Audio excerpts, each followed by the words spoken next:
to wait till... You can wait till I'm finished. What's good, y'all? Lonnie Appleton here. I'm a healthy family advocate. Welcome to the Sister Support Network, where we support each other Wednesday through Saturday, trying to plug in my charger, where we support each other through conversation. We support each other through supporting each other's small businesses. We support each other through connecting in the chats and comment sections and getting to know each other. I know a lot of us don't really know how to make friends in our adult life. Most of our friends were proximity friends, which means they were our friends because they were near us. And so in our adult life, we really don't know how to make friends. So a part of the Sister Support Network is just a bunch of people. You don't have to be a female, but a bunch of people coming together, bonding, finding common interests, positive bonds, not trauma bonding, but coming together and truly building the community. Sure. Thank you. Please leave. Oh, Why? because I'm working. Why me? Because you're loud with your rapper. Like this. You're being loud, so you should leave. Like, Building our communities and just coming together. Hey, how are you? How are you? And yeah, that's why we're here. That's what we're doing. I am here every day, Wednesday. Excuse me? Campbell. Sure, but can you leave me at peace? You've had, since you've been home, to ask me for stuff, and now you want to start asking me for stuff once I go live, and I would like you to stop. That's what we do. And there's a lot of me raising my kids in the middle of my life, so, you know, if you can appreciate a mother mothering while she's getting her entrepreneurial on, then yo, this is the place for you. I have a couple of topics I want to hit. I'm no longer stressing myself out about being on here for 2 hours or 3 hours or anything like that. I'm going to hop on, say what I need to say, and my consistency today and probably going forward will be just sticking to my schedule Wednesday and Saturday, 4 p.m. Pacific Standard Time. Outside of that, I'm going to deliver my message and I'm going to get up out of here. You know what I'm saying? I want to talk about crabs in a barrel. Those of you who are in the community, you know that I recently, and welcome to the live, Yum Bear, how are you doing? The one eye braider, how are you? You know, welcome. Crabs in a barrel. Those of you who know, I recently started my TikTok shop and I started putting items in there. I'm really excited about the opportunities that can provide. If you are out there and you have over 5,000 followers, or 5,000 period, consider, you know, doing commission-based work. Hey, Carby, doing commission-based work with the TikTok shop. I was delayed a bit because I had community violations. This platform is always violating me. They violated one of my videos because I accidentally said link in bio, and then I said no, correction, link below. But because I did not take out the fact that I said link in bio, I've already been violated within my TikTok shop. So, you know, TikTok's going to TikTok, and when you walk into an open door, or a closed door, what are you supposed to do? TikTok's gone to TikTok, and, you know, I'm trying to tread lightly so that I don't lose my access, but I'm really excited about, you know, the work that I can do with the TikTok shop, finding products and things that are beneficial. And what I really like about it is you can support an independent contractor, so to speak, you know what I'm saying, versus a big conglomerate. I mean, ultimately, the small business, my ultimate goal is to move my merch line, Lonnie Taylor Art. You know, my ultimate goal is to move my merch line to TikTok so that you don't have to go to a second platform to purchase my merch if you're interested in it. But, you know, right now I'm going to sell other people's items through TikTok shop until I have enough revenue so that I can now back, because the way that it works is my drop shipping is they want to get paid first and then I have to get paid on the back end. But the problem that I'm experiencing now is having the money to pay up front. So I got to do other people's products first, build up a nice little nest egg, and then bring Lonnie Taylor Art over. But Lonnie Taylor Art is always available at LonnieTaylorArt.com. I appreciate the love. Yes, what can I do for you?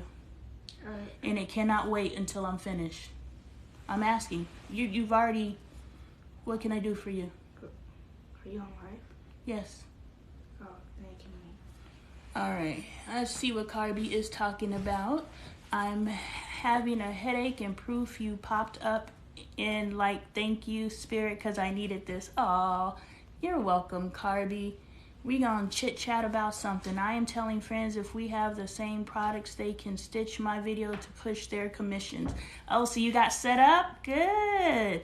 Yes, I think that especially if we see products, we can buy them from each other, and then that gives you a commission, and then once we have it, we can add it to our store. So there's a lot of ways that I believe that we can support each other within the TikTok shop, within the community. The reason why I wanted to talk about crabs in a barrel is when I posted my first video, this woman who is a black woman, which was more bothersome to me because she came into my comments and she was like, you could find these cheaper on Amazon. And I was like, yeah, you can probably find them cheaper.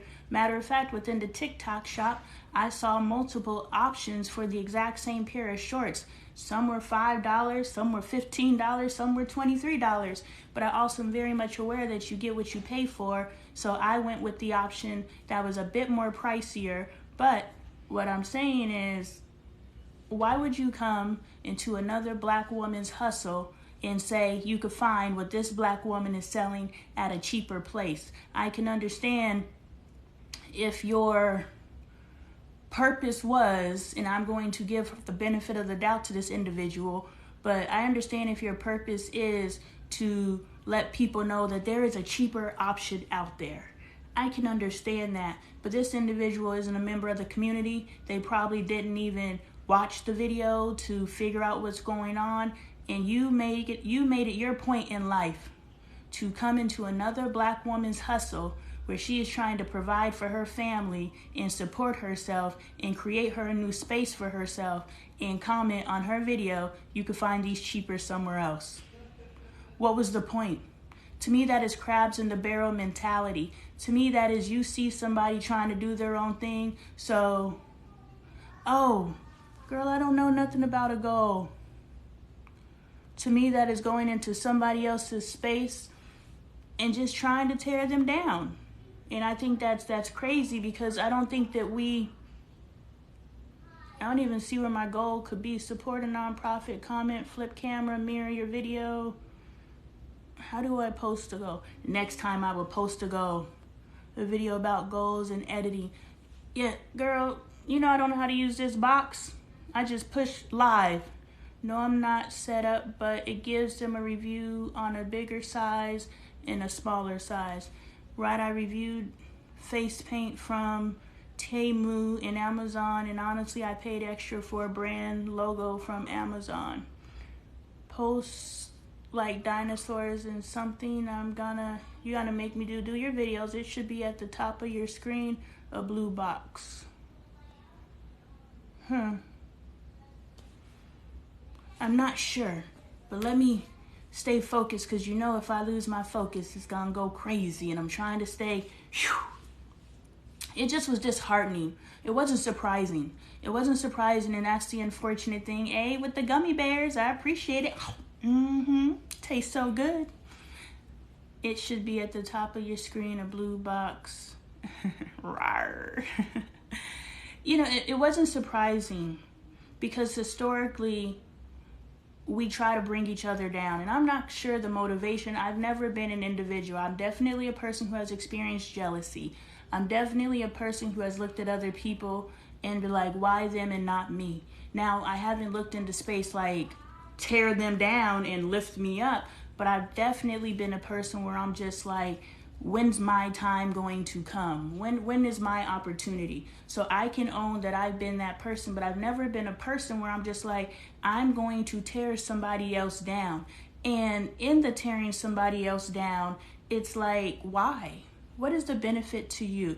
I can understand if you, it says add a live goal, and it has a little target sign there. Let's see.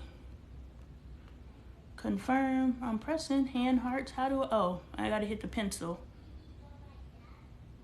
All right. How about I hit that and I hit confirm? and then confirm. I think I did something. Oh, it was a dinosaur? I thought it was a gummy bear, girl. Rawr, I get it now. I ate the dinosaur. Anyway, hey, Crystal. How you doing, TikTok's girlfriend? Carby, get to know Crystal. Crystal is dope as heck, and she's hilarious. I think you guys would get along a lot. But anyway, I never understood other people trying to tear other people down. So to see someone leave a comment like you could get these cheaper somewhere else, it's just like, I love you back. It's just like, why? And that's pretty much all I had to say about crabs in a barrel. We just have to be cognizant of the things that we say at and around other people. I will go on, say Crystal's page and hype up whatever the hell she's talking about. All I know is my friend is doing something, or all I know is another black woman is out here doing something, and I'm a hype her up. And if I have nothing to add to the conversation, I'm just gonna keep it moving. Why come into another human space? But I am speaking to black women because this is the Sister Support Network, and in that sister, yes, sisters, I'm talking to us. This Sister Support Network is not limited to us, but in that umbrella, I am talking to us. Why would you ever go into another black woman's space and say anything derogatory? There's always something positive to say. And if you cannot find something positive to say, keep going, especially if you see another human being working their hustle. It just made no sense to me, but I left a comment up because I'm just like, if someone wants to go find something cheaper somewhere else, they should definitely do that. You know what I'm saying? I'm not here to ever grow myself at the expense of someone else. Everything within this community has always been and will remain me always giving first. And at the end of that giving, if you want to give back, there are multiple opportunities for you to do so. So I have the merch, the Lonnie Taylor art. I have the tip jar. If I tell you something that's evolutionary and you're able to start evolving and shifting your life, hit it up with the Lonnie Appleton. I have the TikTok shop now. I have a couple of more items coming in. I'm really excited. I think I'm going to move into workout clothes. I think that's my arena because if those of you who have been on the live, you understand that I have been doing an experiment where is it possible to kick yourself into in spirit? I know that we get inspired, which is superficial on the spirit level. Like our soul is telling us, hey, you need to do this. And so our spirit, which is our current incarnation, is like, okay, sure, let's try it out. That's inspiration. Inspiration is short-term, short-lived, because as soon as that inspiration leaves the building, your desire to continue and do leaves the building. So I'm under this experiment where I'm going to move in inspiration, i.e., I am inspired to work out. I am inspired to, work on creating the body that I've always wanted my entire life. I've always wanted, one of my body goals was Olivia. I don't know what Olivia looks like in 2023, but Olivia in the day, them legs and them abs and them arms, she was cut up, you know what I'm saying?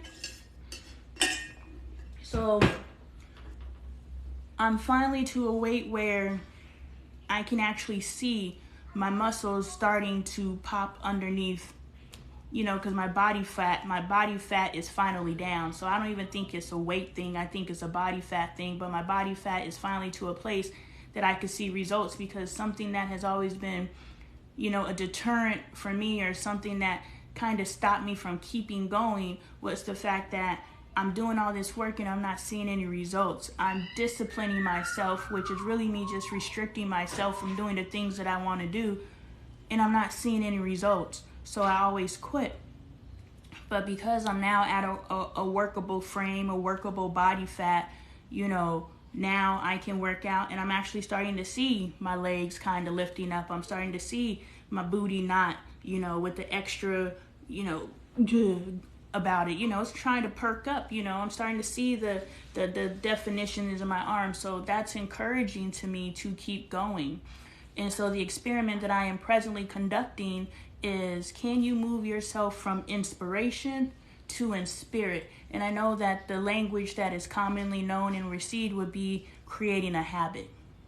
Creating a habit and something becoming a part of your lifestyle is simply you being inspired to do something that you don't regularly do. So that's why you act upon it, because you are inspired and some sort of burst within you is like, I have to do this. And so you follow that. That is your soul trying to nudge you and tell you, hey, this is what we're supposed to be doing, you know? And so we move in inspiration, but the goal is, especially if you are inspired to do something that is life-altering and progressive and helping your life, you want to move that in spirit, which means your soul and your spirit come together, and now it becomes a habit or a part of your life. So I push through every day to see if I can make working out a part of my daily life. I've never done it before. I don't think I've ever worked out longer than a month, and I've always quit. I've worked out long enough to get the weight off and to get my body back to where I liked it. You know, I've never pushed through long enough to make this a lifestyle thing. My husband, like, I just posted a video. He's transformed his body in ways that I'm just like, whoa, okay, 49, that's what we're doing? You know, so it's really impressive to see his... Can you tell Kaden to stop yelling and screeching? Stop yelling. Shut my door. You know, it's really impressive to see what he's been able to do, and he's been on me. I know everybody's like, good job inspiring him and good job him joining you. No, my husband's been on it. I'm the one who was just like, yeah, I'm not working out. You know, I got this little tiny body and I don't need to work out. I don't want to work out. But in the back of my mind, it always has been, it's not about your physical, especially as I get older, it's not about your physical experience or exterior. It's about keeping your heart pumping. It's about keeping your organs and the blood flowing and all those different things, because it's visceral fat or something like that. My scale has all the numbers. It's like visceral fat or something like that. So it's the fat that starts accumulating around your organs. And so that's a whole thing. So it's not just how you look on the outside. That's why, I heard a long time ago where they were like, just because you're skinny doesn't mean you're healthy. No, because if you are not feeding your body the goodness that your body needs, if you are not doing the physical activity that your heart needs and your circulatory system needs, if you're not, ingesting the amount of water, and I know there's a certain water, please shut my door. And there's a certain, water, spring water per Dr. Sebi. Von Trees, she's a member of the community. She put me on to H3O2, which is inside of watermelons. So there's different waters that you need to consume. But if you're not consuming the waters, y'all, my son keeps coming in here and he's disrupting me. And this last time he left, he hit himself with the door and knocked himself over. And in the back of my mind, I'm like, that's what you get, because you're not supposed to be in here. But I know I'm not supposed to be thinking that's what you get. But him choosing to be a disruptor, karma was like, I told your ass to stay out this room. And the door kicked him over. And I'm just like, yeah, I'm not supposed to be in that I told you so mentality anymore. But I promise, when that door knocked that little boy over, I was like, I told you to stay out my room. Karma gonna pull up, soul family gonna pull up. It's been a tough, not week, it's been a tough time in general. Life is lifing. Those of you who are aware of the current circumstances, I'm not gonna get too fully into it, but I probably will because I'm talking about it. But it's been tough. And me and my husband, we just keep looking at each other and we're like, something's got to give. And that's the truth. Something's got to give. We cannot stay stuck in this space forever. And those who aren't aware, it is, thank you, Crystal. Those of you who aren't aware, it is a financial space that we are in. We are in a very different space that we've never been probably individually, but definitely together. I'm going to have to go check a kid really quick. But we've been in our own struggles independently, but this is the first time that we've been here. Kaden, I need you to stop yelling. You're about to go to your room. No, I don't care. Give him his Kindle back. And please stop yelling. I need to talk, but I thought he found the white one. He did the Okay. he did the orange. It's orange. Yes, he needs the orange charger, and please stop yelling. He won't. Can we address your yelling? Can you please stop yelling? I want you to use your normal voice. Is this something you could do? Yeah. Okay, thank you. Because the next time I hear you yelling, there's consequences, and we don't want that, right? Yeah. Okay. I think my daughter. No, you don't take chargers out of here. That's Daddy's charger. Put it back. Is that there with me right there, Lieutenant? We're worried about your charger. When you get a Kindle, you don't even have anything to charge to take a charger. Leave Daddy's charger alone. No, my new one. You don't have one. Put it back. No, I need my right there, Lieutenant. Okay, but you don't need a charger today for the future Kindle. I know you're trying to get ready to stay ready, but put the charger back. It's your daddy's. I don't want the Lieutenant. Okay, when you show you can handle a new Kindle, you'll get one. Please exit. I want you to leave my room. I want you to leave my room. I appreciate you. I would like for you to leave my room. I would like for you to use your indoor voice. I know. You're trying to carry a conversation that I've closed, and I want you to respect me, so please leave. I don't want to talk real good. I know you want to talk, but your talks aren't real quick. Your talks be taking forever. Mom has to work. You've had me, these kids have had me forever. All day. Days they've had me. I only go live Wednesday and Saturday.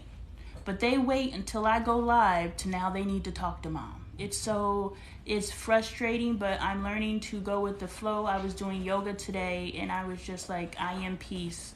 I deserve peace. No. I don't want to give you a hug. Of course you want to give me a hug. I am peace. I deserve peace. My life is peace. So I'm trying not to allow myself. Here, give me a hug so you can go. Yes, love. Now go. Is that only that with No, me? you said you wanted to give me a hug. Now please leave. I know, it's so stressful to go and play. I don't want to play it. This 4-year-old, mine are out of school. It's 4:23 here, so...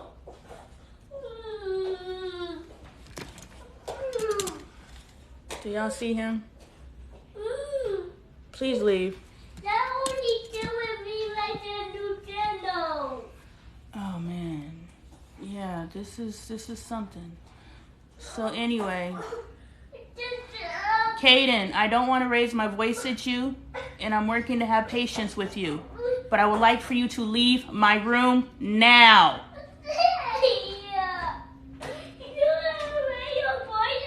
I know I had to raise it because you weren't listening. And please, no yelling. Keep your voice down. Thank you. Appreciate you. Please shut my door. So anyway, we've been going through what we're going through.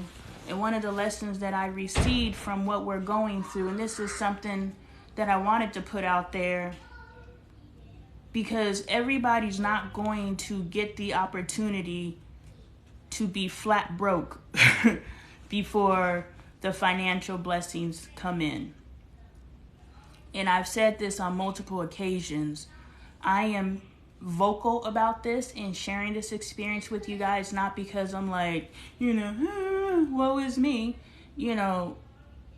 I'm sharing this because, one, we're not the only ones going through this.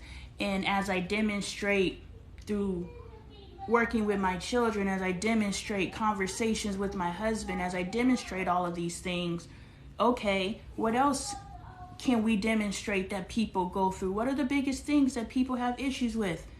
Relationships, raising these dang kids, finances. You know what I'm saying?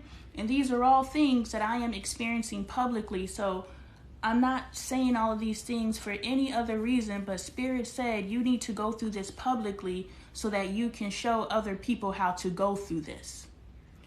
And so something that has been impressed upon me, because as we face adversities in our life, we should be deriving lessons. It's okay to woe is me. Thank you for the likes and the love. It's okay to have your space.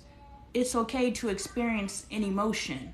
It's not okay to give into the emotion and now start manifesting different behaviors and thought processes and ideologies associated with that emotion. That's the problem. My angry needs to look like this. The 4 agreement says you need to work on not feeling emotion on the good side, not feeling emotion on the other side. Thank you for sharing the live. Not experiencing emotion, just to observe the emotion. Now, I don't know. I'm going to get excited when I get excited because I feel valid and feeling excited. But if on the other side of feeling excited is feeling depressed and feeling down, I'm willing to forego excitement because I don't like the way that it feels to be down and to be depressed. So if I can just go through life and be at peace and just journey through and show gratitude, that is my goal. That is my aim. Not quite sure how to get there. But what I have received from the financial space that we're in, and what I realized or what I've recognized with some couples, as couples get money, they fall apart. They break up. You know what I'm saying? And it's because their bond, this is theory, who knows what's going to happen in the future, but this is one of the lessons I derived from this, so I wanted to share it publicly. It's because their bond wasn't what they thought it was. Me and my husband have been bonded because we have a bond, of course. I don't believe that there's anything out there. I don't believe that the grass is greener. I don't believe that there is anyone out there on this earth that is going to do for me what my husband does for me. No, my husband is not perfect, but he's perfect for me. Bailey says all the time, that's your best friend. That's your husband. You chose him. She's such an asshole.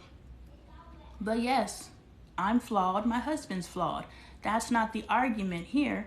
The argument is, and I told my husband, and you have to have transparency in your relationships, which means you have to be able to speak your truth without it having consequences. You want to know why? They say communication is key in relationships. No, honest and open communication with the goal to understand is key in relationships, which means I can say whatever the hell I need to say. I know how to deliver it because I'm a decent human being, so I don't have to deliver it like this. I can deliver it like this because I'm bearing my heart to you. When I'm delivering it like this, I'm in my masculine. There is a need that needs to be fulfilled, but because I'm not comfortable enough in my feminine energy, I'm going to deliver it with the energy of the masculine. So it's not going to be received by my spouse because my spouse is going to be put off by it. But I could deliver the exact same message in my feminine energy, which means I'm being vulnerable. I'm revealing myself to you, and I'm letting you know what I need. And I'm able to do that without ramifications or consequences or retaliation. The other day, Bailey went outside because she was smoking her blunt. Yes, my teen smokes weed. I release control to gain control, which means if she wants to smoke, I'm done spending $50 to $100 on drug tests. I'm just like, smoke your weed, just don't let me know about it. I don't want you walking around me smelling like it. I don't want you. She done got disrespectful with it. I walked outside the other day, and when I say outside, I mean I walked out my room. She at the damn bar rolling a blunt. And I'm just like, you just gonna roll the blunt on the counter, huh? She's like, what? The kids aren't here. Yeah, but I am. Like, that, so, yeah, she smokes. Anyway, so she came in here and she had her final blunt because she is no longer smoking weed. She is getting ready to go to the military. She wants to go into the Navy. I was discouraging her, and now I understand that this could be the next classroom for her so that she can learn whatever it is she needs to learn from this classroom. So I am praying that our breakthrough comes through before my child enlists in the military. because I do not want my child to enlist in the military. I believe that my child can learn discipline beyond the discipline she already knows outside of signing her life contractually to this country. Nothing against anyone who's done it. I just don't want that for my child. My father was in the Army, and my father told me, he was like, do never join the military. And I'm going to take this black man's experience I don't need my child to experience as a young black woman, especially a woman in the military. So I'm praying that this breakthrough happens before my daughter goes into the military. So anyway, she's smoking her last blunt. Typically Bailey smokes up all of Dre's puff. I don't want to get banned for saying that word, even though it's legal in Arizona. But if it's illegal where you're at, TikTok will ban me because I said it and you'll tell on me. So let me just say puff. Usually Bailey's out there puffing up Dre's puff.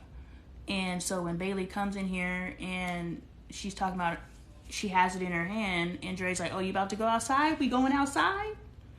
And Bailey was like, no, I would like to smoke this by myself. It's my last one, and a part of the financial situation is that habit has been cut back extremely. Can't afford it. On top of all of our transportation is null and void. Y'all, Dre's Jeep got caught up in some human, rush hour. I can't say the word, but his Jeep has got caught up in some human rush hour. Somebody rented his Jeep through Toro, and they got caught smuggling.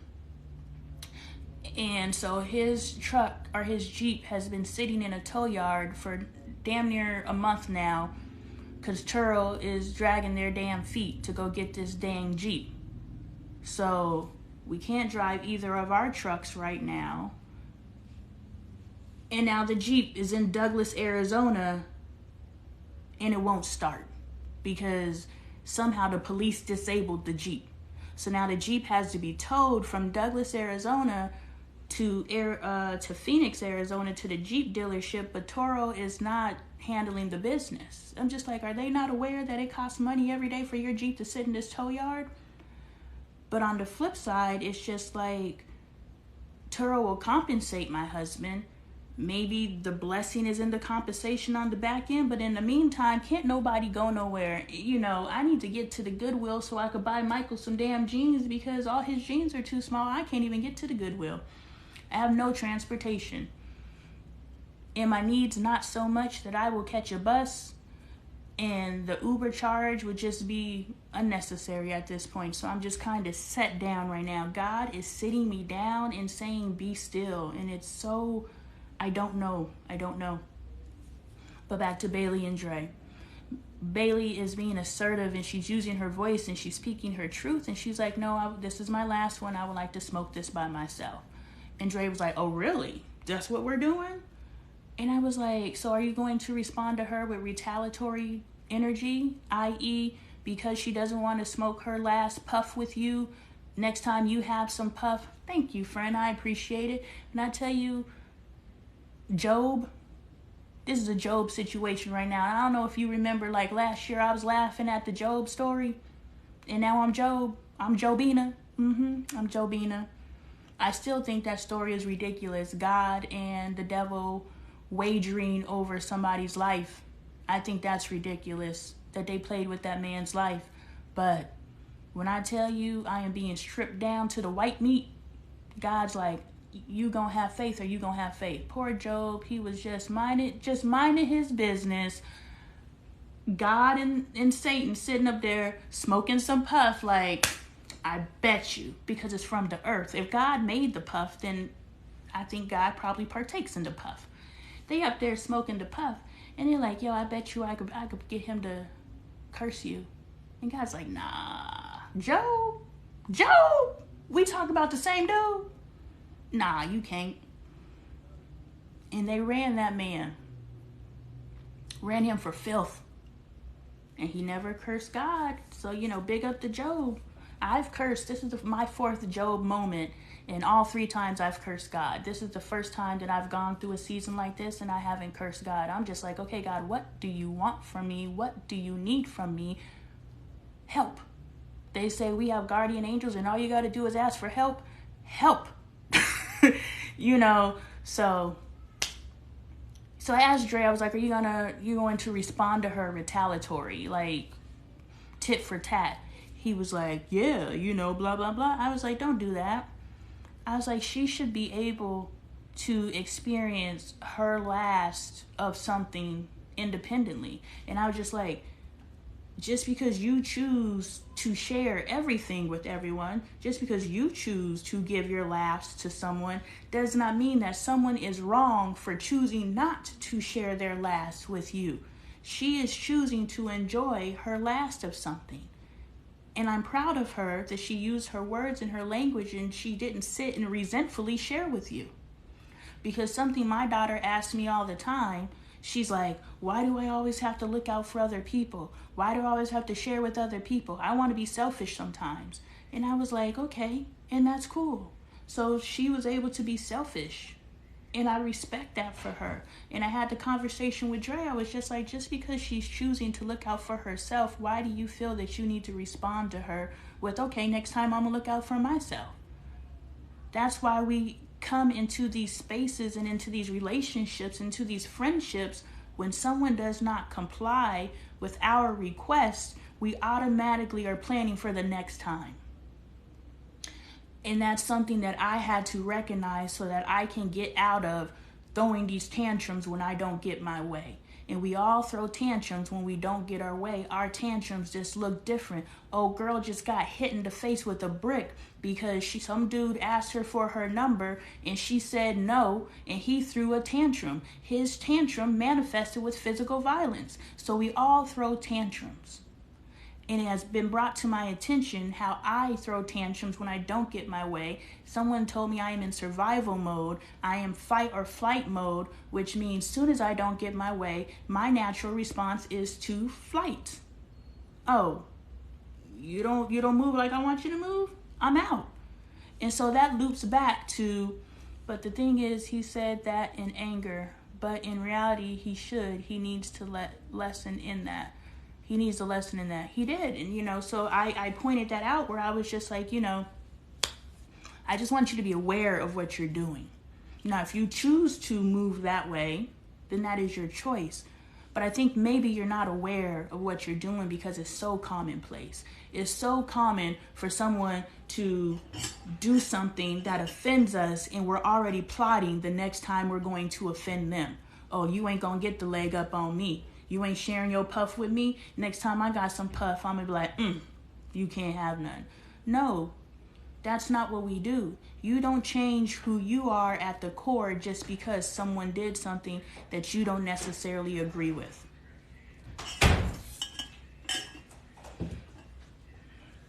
And so with Dre and I, in my fight or flight, things aren't my way, so I'm out.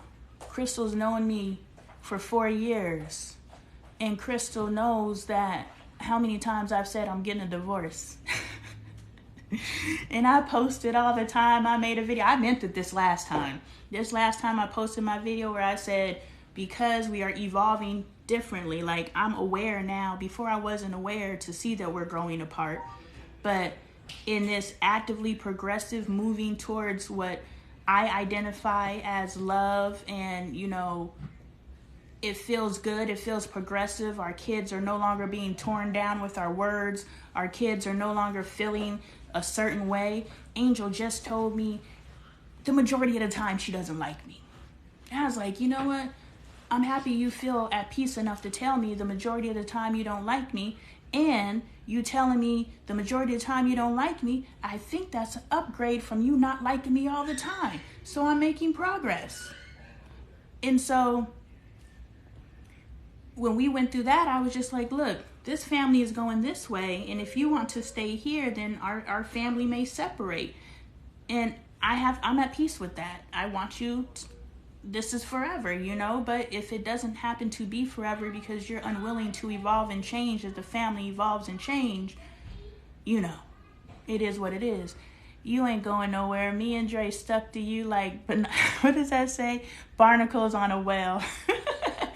Y'all swimming around me like the little fishies waiting for the cast off from the whale when it eats. Y'all ain't going nowhere because, this my whale. I'm with you. We're family. We're family. We're together. I was just thinking about our land today.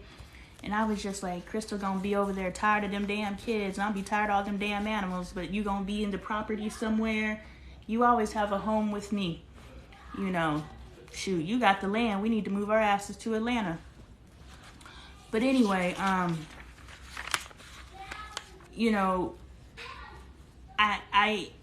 am aware that I'm in survival mode. I'm aware that my tendency, girl, if I wouldn't die at your house, I would come to your house. But between the cats and the dogs and the pet dander, I told you I will start just closing down as I approach your property. Like you would be driving me to your house and I wouldn't even know where your house is. But as my capacities start closing down, I'd be like, we're getting near. I just know it. There are we have lizards. Now, how big are your lizards? Our lizards are this big. I've seen lizards. This is the lizard length I'm working with. And so, I'm evolving out of survival mode. I'm evolving into a place where, look, like Crystal said, I'm not going anywhere. So why even entertain that energy? These are your stepchildren. You do love them. So no matter what they do and say, just because it offends you does not mean, and I don't want to hear nothing from you, Crystal. Just listen to the live, just because they did something to offend you, that doesn't mean you automatically go into that space that you've gone to, even though you said you evolved past that space. Keep it 100. Like Carby said, keep it 100. Just keep it G, right in the middle. And so the lesson that I've learned, and I've told Dre, and I've said this to friends before, but I've never said this to my husband because we're too worried about how our words will impact our spouse, which is something that we need to be concerned with. But as long as you've checked your energy and you are just sharing in your truth, you deserve the space to share in your truth, because in sharing your truth with your spouse, now your spouse is able to make the moves necessary to either align with you or choose to not align with you. But if you never communicate and you have this secret check sheet that you're keeping that they're unaware of, they can never move. And this is with friendships. This is with, every relationship you have. You cannot keep this secret tally that the other person that you say that you care about is unaware of. And then when they hit whatever your space is or whatever your is, and now they're receiving this sort of treatment or this type of consequence for a behavior they didn't even know they were expressing that was bothering you.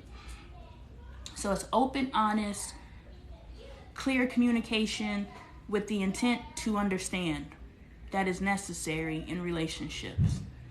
So I told Dre, I was like, I intentionally stay broke in this relationship. I could go get a job. I could gain my financial independence, but I've known that if I gained my financial independence from you every single time that I told you that I would leave you, I would have actually left you.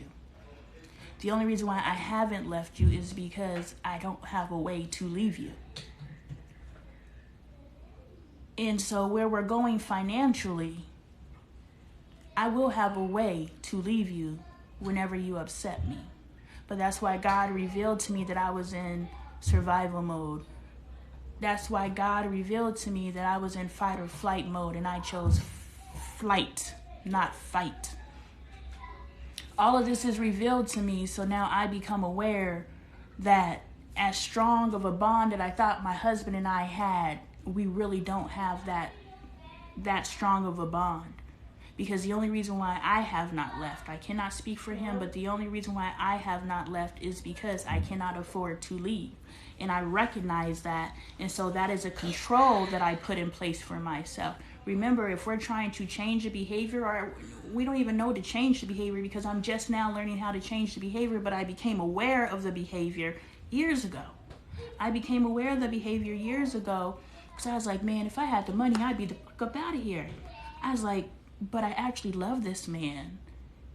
He doesn't treat me bad. He treats me like a queen. Like, I'm not just saying that because it sounds good. My man really is a wonderful human. I've never met anyone like him of his species, of his gender. You know, he's the first person for me that I've met like that. I'm like, this dude is dope as fuck. You know what I'm saying?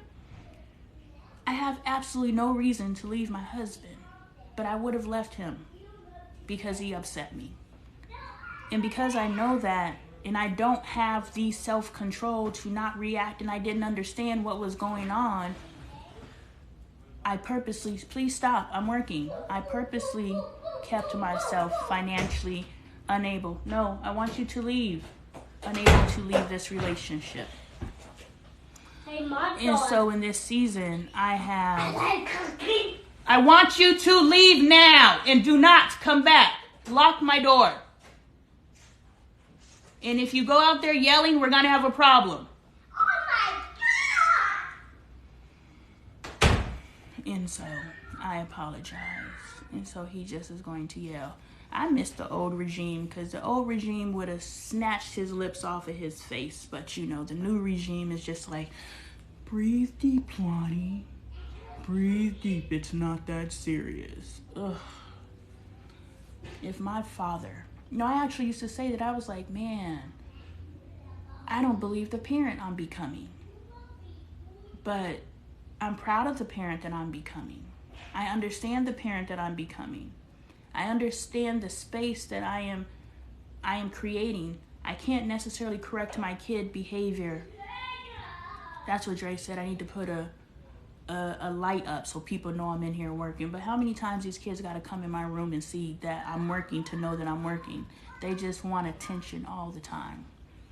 But anyway, back to the Dre thing. And I told him, I was just like, he was like, well, I think we're strong bonded and blah, blah, blah. I was like, yeah, you do.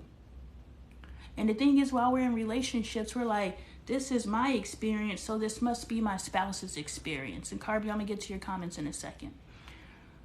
This must be my spouse's experience. That's why a couple lives back, I was like, I don't even know if Dre is happy in this marriage. I don't know. I'm happy, but I don't know if he is. And I assume because I am, he is, because he doesn't say anything.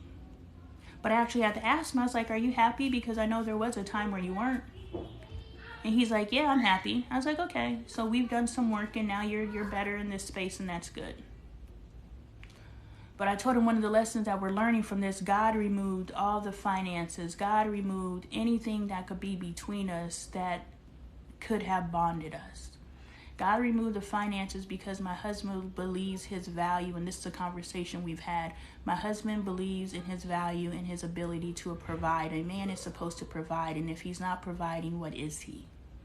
Now God has removed the finances, so now my husband has to figure out who he is without money. We have almost switched positions, i.e., he is doing more within the home, and he's cooking and cleaning and helping with the kids and building relationships with them and bonding with them. You know, instead of the kids coming directly to me all the time, they're going to him now, you know. Can you call dad and ask? Can you do all these different things, you know? So it's almost as like it's reversed, and then I go to work every day. He's still going to work, but I'm going to work every day, i.e. I'm working this social media and building this brand. So for my husband to feel his value is in his ability to provide, and now he cannot provide, who is he? And God is providing the opportunity for him to figure out who he is. But for us, and I realize a lot of couples, soon as money enters the chat, stuff gets funny. But with us not having the financial means right now to have anything between us except for us, now we must grow in each other to maintain this relationship. We're either going to grow apart. When the money gets funny, that's when the real relationship is revealed. That's why when the money gets funny, she starts talking stupid to you. When the money gets funny, he starts acting however he acted. The money gets funny and y'all break up. Why? Because y'all's bond was superficial. Dre just knew when the money got funny, I would be out. He's told me that. And he has the freedom to be able to say that without any type of retaliation. He said, you know, I just knew you were going to leave me. Where the hell I'm going? Hey, Vaughn, where the hell I'm going?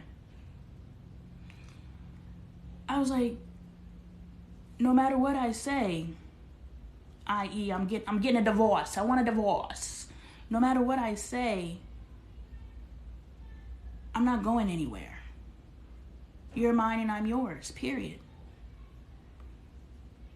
So one, stop saying that because it's stupid. You don't mean it, and it's damaging to my relationship.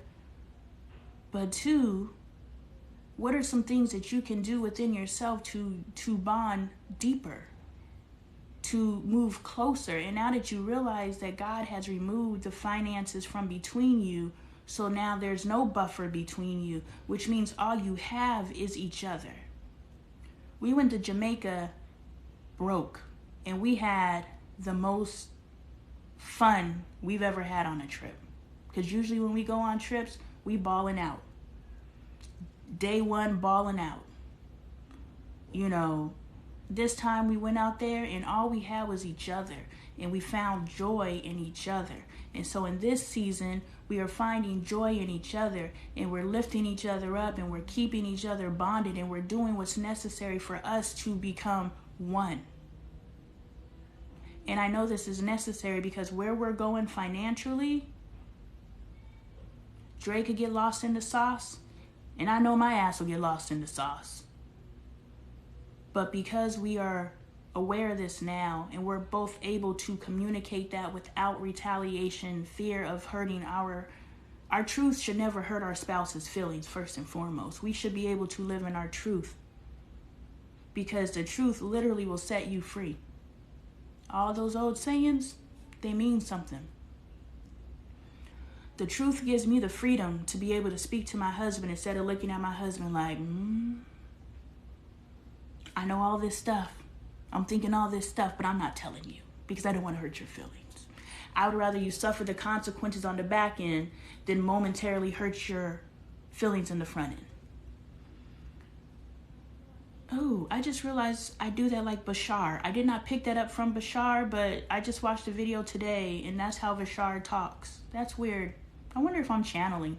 I don't know. I do know, that's funny, I hear my ears ringing right now. I do know that I deliver messages, but I don't think I do it like Bashar does. Those of you who aren't aware, Bashar is a person who channels an energy from another universe. I don't know the full history, so if I'm speaking out the side of my neck, that's what I do. I know 50% of the truth. But they channel an entity from another dimension and they deliver messages. And they sit like this. And I just know. I just noticed that. But anyway, what I'm saying is, this season, there's so many lessons. There's so many lessons. And I'm trying to take in every single one. So it's been tough. I said all that to say that it's been tough. And I wanted to deliver that message in couples that your hardest times, and we know this, right? Your hardest times are your bonding times. Your lowest times are your bonding times. But some couples may never have a hard time. Some couples may never have a low time. So how do those couples bond? They bond by becoming aware that all of the things are distractions. All of the things are buffers. All of the things are walls between you and your spouse, and you may not see that. But if one of those things disappeared, would you still be down? If two of those things disappeared, would you still be down?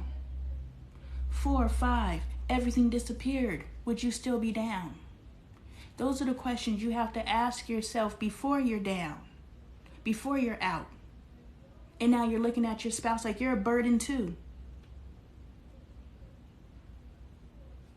Ask yourself those questions so you don't have to be in this space to know the truth. Do the work today so you ain't got to worry about tomorrow. So that's the message that I was told to deliver there.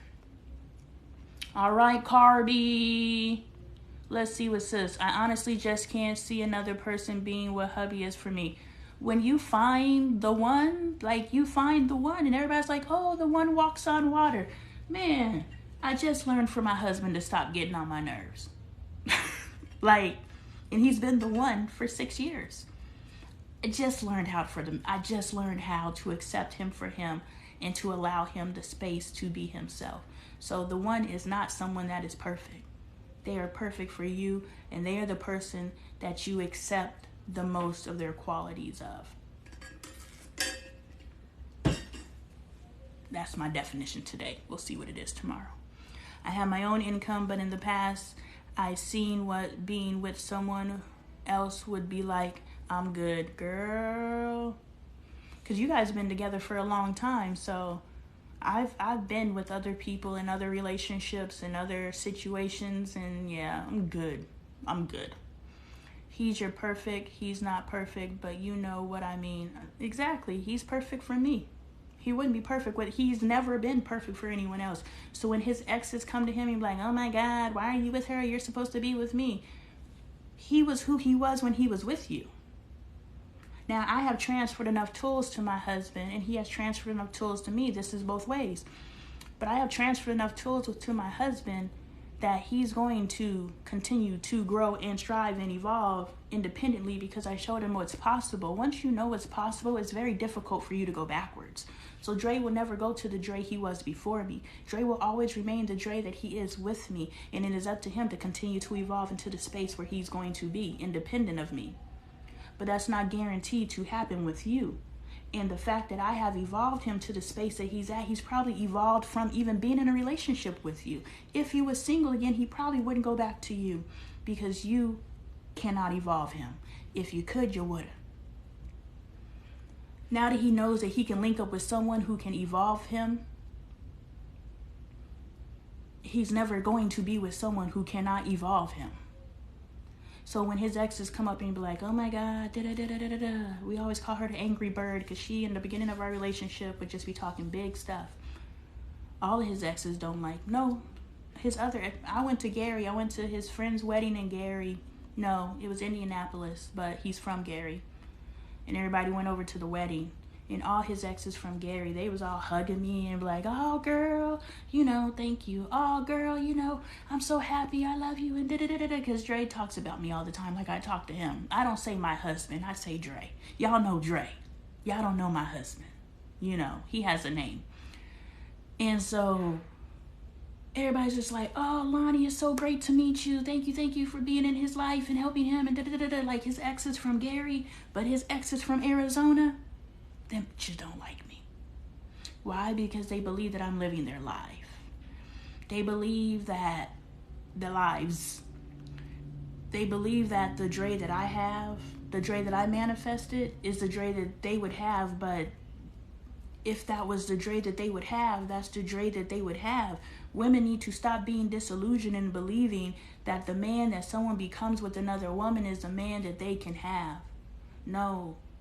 Dre became who I needed him to be, and these are the standards that we need to be setting. Dre became the man that he needed to be with me. And I am now becoming the woman that he needs through his communication. Dre has never really expressed his standards. And I am encouraging him, and he's just like, I accept you for you, and I get it. That's beautiful. Thank you. What do you need? Let me know what you need in order to feel love, in order for you to feel supported, in order for you to feel like you can go out here and conquer this world every day. What do you need? I know you'll accept what you can get because you're so used to accepting what you can get in life. We're all so used to accepting what we can get. But what if there is more possible? With a teachable spirit, it is. So we have to make sure that we have a teachable spirit and we're aligning with people who have teachable spirits. Yeah, girl, you need to make a sign. Mom is working. Don't disturb. Yes, I am going to make one. The sign will make it more noticeable when kids at play, they don't pay attention to us working. They really don't. My kids, once they see my costume, I am working and building my platform. I bought them things with money I made and said, see, when you let me work, I can get extra money for nice things. Man, I'm waiting for that money to kick in, sis. My husband, that's what my husband, it took him a while to respect this as an entrepreneurial pursuit. He just thought I was wasting time making videos when I could be out there getting a job and helping with this financial situation. But once I made the parallel that, when you became a barber, you had to build your business, right? There's plenty of times you showed up to the barbershop and you just sat in your chair because you didn't have any clients and you had to build your clientele.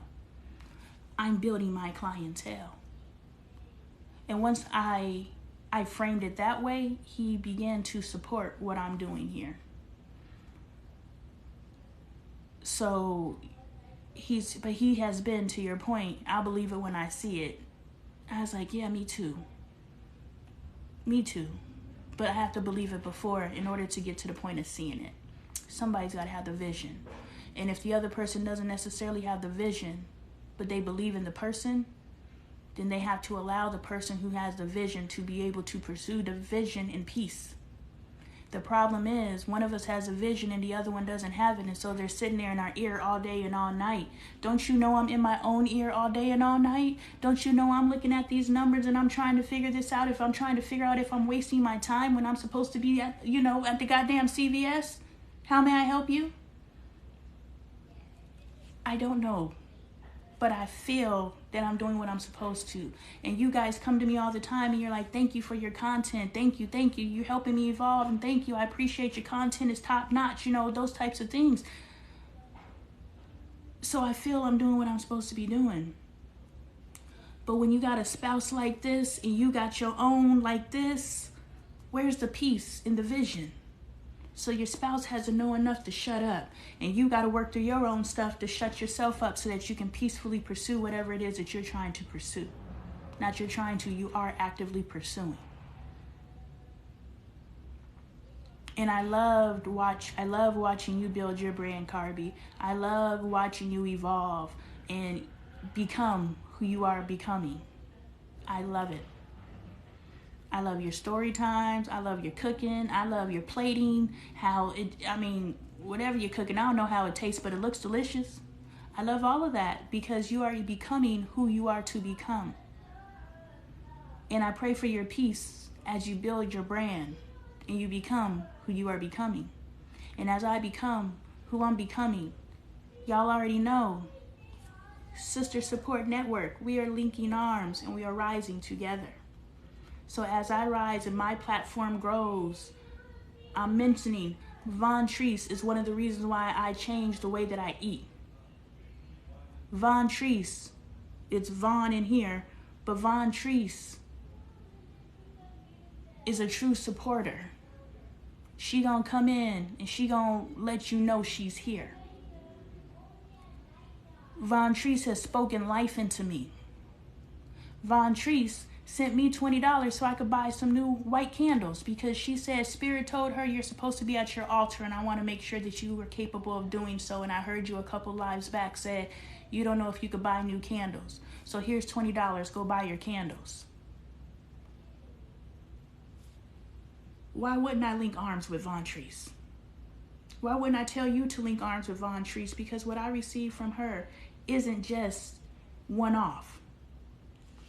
This is the type of human that has gravitated to our community. And I see their value and I want you to know their value. But we don't take over here, we give.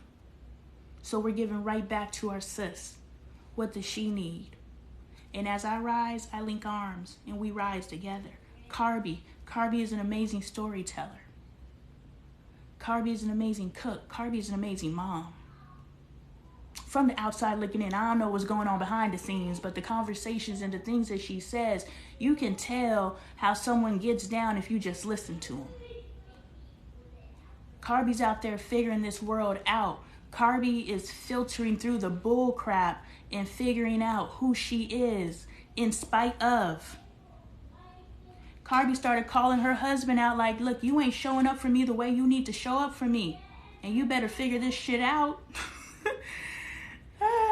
Sorry, Von Treese's comment just popped up on my screen. I'm like, Von, are you in the live or are you on my page? You know, but Carby's someone you need to know. Carby is out here figuring it out, and anyone out here who's out here figuring it out is someone you need to know. Because as they figure it out, they're filtering that knowledge to you. And you filter back. That's the part that I'm, you know, the exchange. You know what I'm saying? We're so used to receiving and not giving. We need to understand, in order to receive, we must give. That is a universal law. That's not just Lonnie, but it's very evident here in our community. Crystal is hilarious. Crystal has been my gang for 4 years. I was pregnant with Caden. That's how long I know our relationship is the age of my child, my youngest child.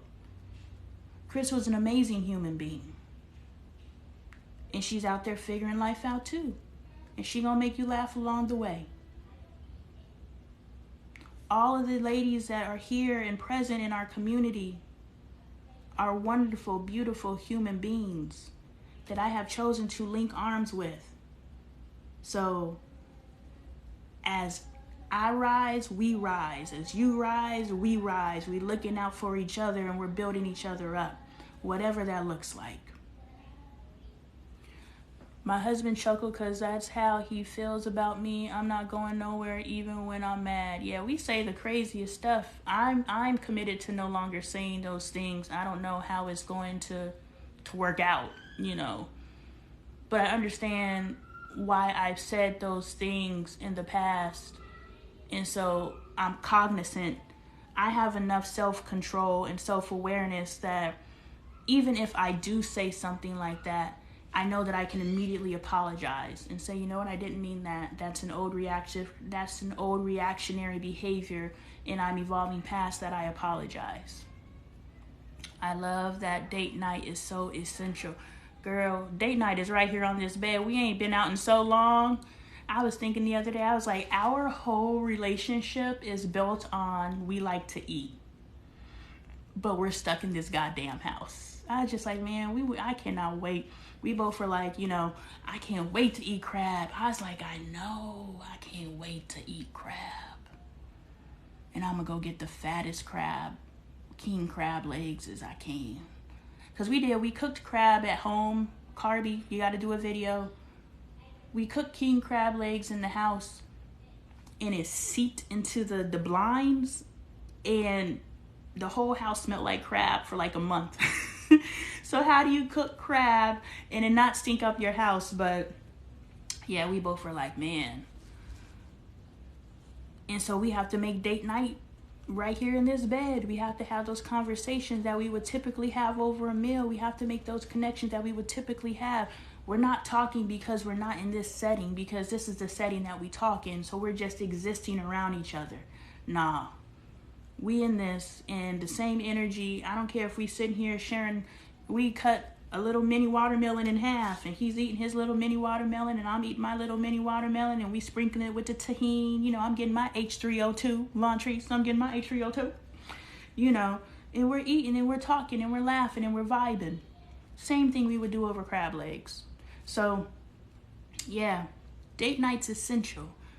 But right now, we can't go out, and we can't do the things that we're used to doing, but we still got to keep the vibe. You know what I'm saying? And that's the lesson. That's the lesson for us to learn, that we don't need these things in order to be us. We can be us. And these things are extras.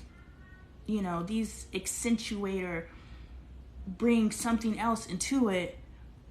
But we got to be solid. See, now you're going to make me cry. Oh, my Carby. My best friend told me that before she passed, and I knew I wanted to get married. And you just talked about channeling spirits, a man, and I'm standing in front of her prayer card. Oh, shoot. Oh, so you think maybe I channeled your friend? Aw, I might have. Who knows? I know that what happens is what I identify as the Lonnie roller coaster. Live specifically. But what I identify as a Lonnie roller coaster is me jumping from topic to topic to topic to topic.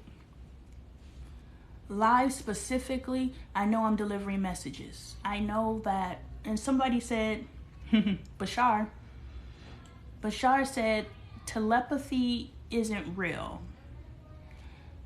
Telepathy is telepathy? I think that's the word he used. Anyway, what he said was, or what they said, because I don't know what Bashar is, they're incarnating or they're manifesting in a male body, so I say he, but I don't know what Bashar is. What they say is, the reason why you share thoughts with a person is because you guys are vibrating on the same frequency and you guys are thinking the same thing because you're vibrating in the same space. So you're not actually reading each other's minds. You're just vibrating in a space to where you have the exact same thoughts. And that's how you know that you're with a soulmate. I'm adding this part on. That's how you know you're with a soulmate, because you can read their mind. I was like, that makes sense. I'll receive it. I'm still going to hold on to, I'm telepathic. But I also understand that means somebody entered in, ooh, ice cream so good. You know, I'm still going to hold on to, I am vibrating at a frequency necessary to receive and deliver the message necessary for you at the time. I don't use language accidentally. I don't say the things that I say accidentally. If I say something and it speaks to your soul, it's because a message was delivered for you. And those of you who are in the audience, it would serve you to ask your soul family a question, or ask your soul family to allow my soul family to link up. And if there's something on your spirit in your heart, I'll deliver the message for you. You just gotta think it and allow access. But I'm very much cognizant that what I identify as a Lonnie roller coaster, because I'll start talking about something and I'll be like, and then it disappears. And so I know I'm delivering messages. I don't know who they're for. They may not even be for whoever is presently on my lives. I repost my lives over on YouTube, Lonnie Taylor Live, you know, sorry, Lonnie Appleton Live. You know, I repost my lives over there, so the message may be for them. But I definitely know I'm delivering messages. The man I have, he ain't ever been that man for any other woman. That's because you grew him. You grew him. Yeah, that's beautiful. That's how you know. Especially if you're over there reading his mind. That's how you know. You got a soul connection because y'all are vibrating at the same frequency.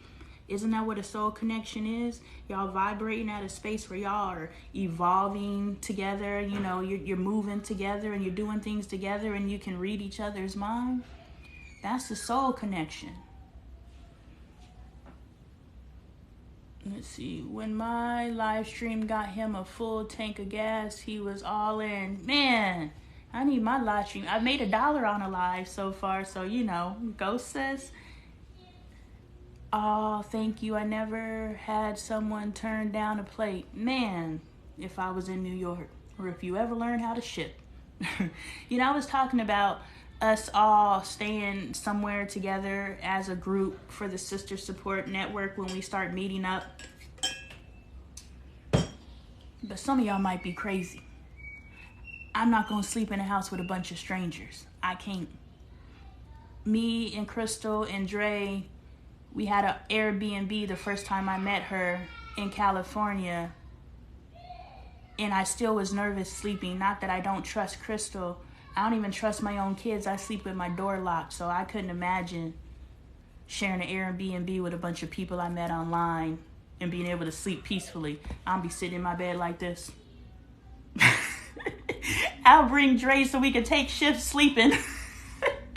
Because I can't sleep with people I don't know. So we'll probably have to do a hotel or something that has a meeting place that we can all meet and vibe out together. I don't think we're going to have to do, I don't think I could do a house. Like when it's time to sleep, I'm going to go to the hotel and then I'll come back to the house and vibe. I welcome someone telling me where my food could be better. Man, I wish I could eat it. Vaughn is dope as hell. He looked over like, oh shoot, I done lost my spot. Carby, oh thank you. I clicked over, had a call. Oh, that's how Vaughn was. I was like, Vaughn, where you at? I gotta do a crab video. Yes, I need to know in a full pan covered with foil. Maybe that's why. I don't think he covered it with foil. Maybe that's why. But our whole house smelled like, yes, don't you want to eat some crab? I think you've eaten crab so far on your channel, but eat some more. Crab is good. So the smell is mostly stuck inside the tray. That's smart. I think Jazzy definitely sent the message. You said you had a message to deliver, and there it was. Amen. I'm happy that you were able to receive it. I got chills when you said it, and I never mentioned Jazzy to you at all. I met her in foster care. Aww. That warms my heart, friend. That warms my heart. All right. Let's see. Kids talking to each other and stating corrective actions. So recently, Michael and Angel had a conflict, and they both were in here. And typically, you know, they're pleading their cases to mom. They're speaking to mom. And for some reason, this time I was like, yo, talk to each other. Instead of telling me what happened and I'm the interpreter, let me teach my kids how to speak to each other, and I can help them speak to each other. She said barbecue chicken and white rice. Yes, please. Bailey texted earlier and said, what y'all want for dinner? I was like, yes. If I appeal to her enough how valuable she is for cooking for the family, you know, I'll cut all the vegetables. We had tacos last night and I was in there chopping up the vegetables. I got you on the sous chef. Just don't ask me to spice and cook nothing, because that is not my wheelhouse. And those of you who cook, I don't want to hear how easy it is. Yes, it's easy for you. Yes, it's easy for me if I have a recipe. Yes, it's easy for me if I set 3 hours aside, none of which I want to do. So I now have to do something I don't enjoy doing in order for a meal to be good. When my daughter actually enjoys cooking, Dre actually enjoys cooking, what do you need from me in order for you to do what you need to enjoy? One of the first things we're doing is getting a chef, and we're getting a maid, because I am not a maid and I am not a chef.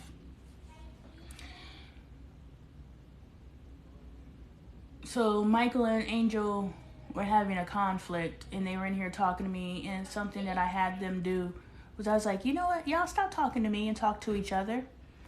Explain yourself and your motivation and why you did what you did to each other, so that you guys can learn how to talk to each other instead of talking at each other, because mostly our kids talk at each other.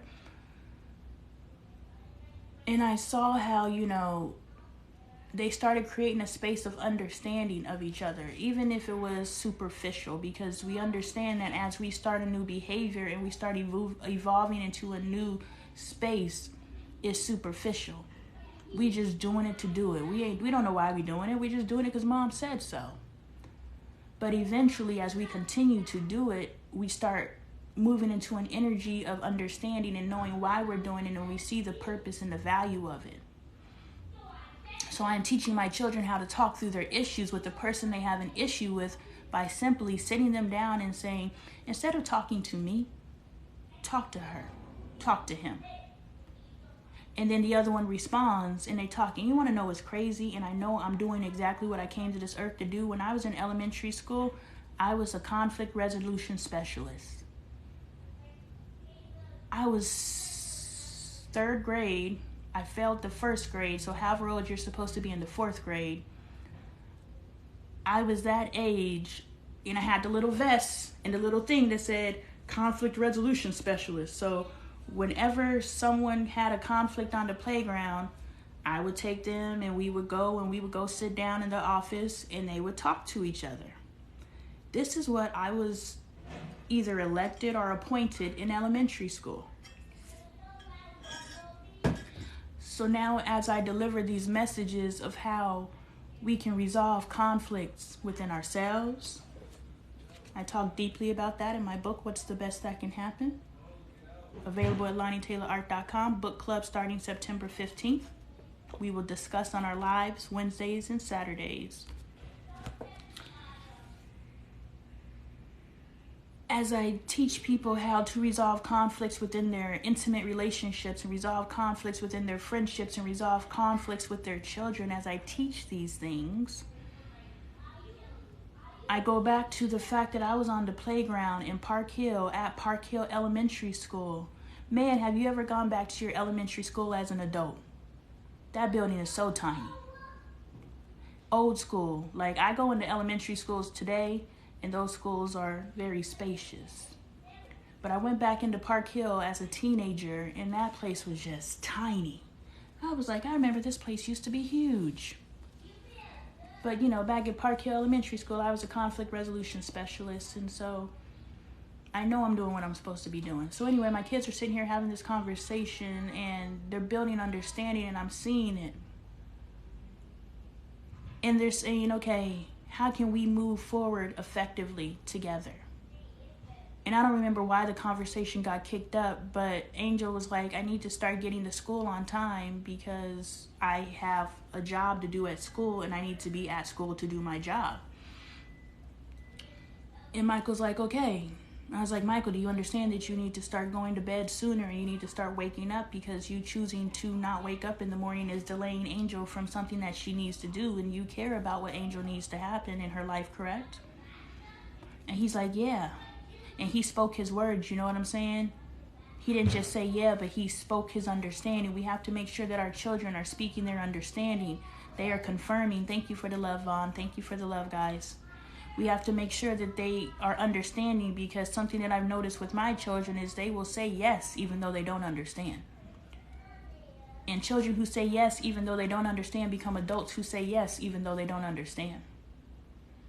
So I now have started checking for understanding. These are skills that I learned as I went into my master's program to become a teacher.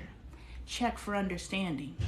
Now, I don't know all of the different jargon, the language, but I understand you teach a concept, you check to make sure they understand the concept, and then you make sure by watching them actually use the concept independently that they understand. You check for deficits and you go back in and you reteach. I don't know the language for that. But what I do know is that is a classroom tactic that I have now brought into my home. Which means if I say something, because I'm never going to dumb myself down for my speaking to them or teaching them at their level isn't you dumbing yourself down or removing the lessons, you know, because they're little. No, teaching them at their level is using the language that they understand, but you still need to be growing your kids up. And so all of the topics that we're waiting to speak about with our children when they're older can actually be approached while they're children and younger with the correct language. Because if we wait until they're 16 to talk about procreation, I don't know what it's called. What's the fancy word for sex? I don't want to get banned. But if we wait till our kid is a certain age, that means we only have 2 years, and the years that we decide to talk about fornication, the years that we choose to start talking about fornicating, are the years that we potentially are not the loudest voices in our child's ears anymore. Remember, our child idolizes us and looks up to us because we are all they see. And then when they go to school, if they find a dope-ass teacher, then they start looking up to them. And then as they start making friends, they start looking up to them. So if we are waiting until their teen years to even talk about fornication, then the chances are the things that we're teaching them is silence compared to what they're hearing from their peers. We must teach our children to protect themselves. Hey, I don't even know what that is, but thank you for the sweet melon. You know I like that H3O2, sis. I told Dre, when we get it, I'm just going to have an endless supply of watermelon. Like, it's my favorite, and I've been really ashamed to admit that I love watermelon because of the whole, you know, black people and watermelon. I love some goddamn watermelon, and I love some goddamn chicken. I was watching this guy and his whole watermelon. Meta sent me the video, And his voiceover, his voice was just dreamy. I was like, shoot, if I didn't like watermelon before, I like watermelon now. It's delicious, sis. But he's doing his voiceover, and he was just like, I'm so thankful as a black person that I am associated with this superfood.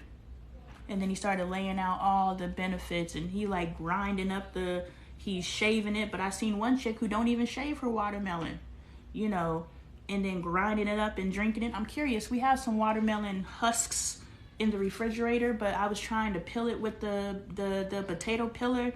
But, you know, my potato peeler ain't peeling like the potato should, you know. It ain't a potato. It's a goddamn watermelon. And so I'm trying to peel it, but it's not peeling. So I just bagged it up and put it in the refrigerator. But I think I'm going to go ahead and just blend it with the skin. Vaughn, can I drink the skin, or is it going to be nasty? Because I have blended up the orange peel, and that's just disgusting. The grapefruit peel, that's just disgusting. I understand the nutritional value, but it's disgusting. So let me know. Can I grind up the green part of the watermelon? It's a little bitter, but it ain't grapefruit peel bitter. And so I really like the new teaching tactic that I'm using with my children, i.e. talk to each other, gain understanding. Now let's move like we know how to move, because now they're able to speak their truth. They're able to be heard. All right, good. I'm going to give it a go. I'll let you know how it turns out. You know, they're able to be heard, and they're able to be seen by their peers. And now they can go to school and they can sit down. You know, it's really crazy when my kids come to me now and talk about people that they're having conflict with. In the past, I was just like, tell them your mama.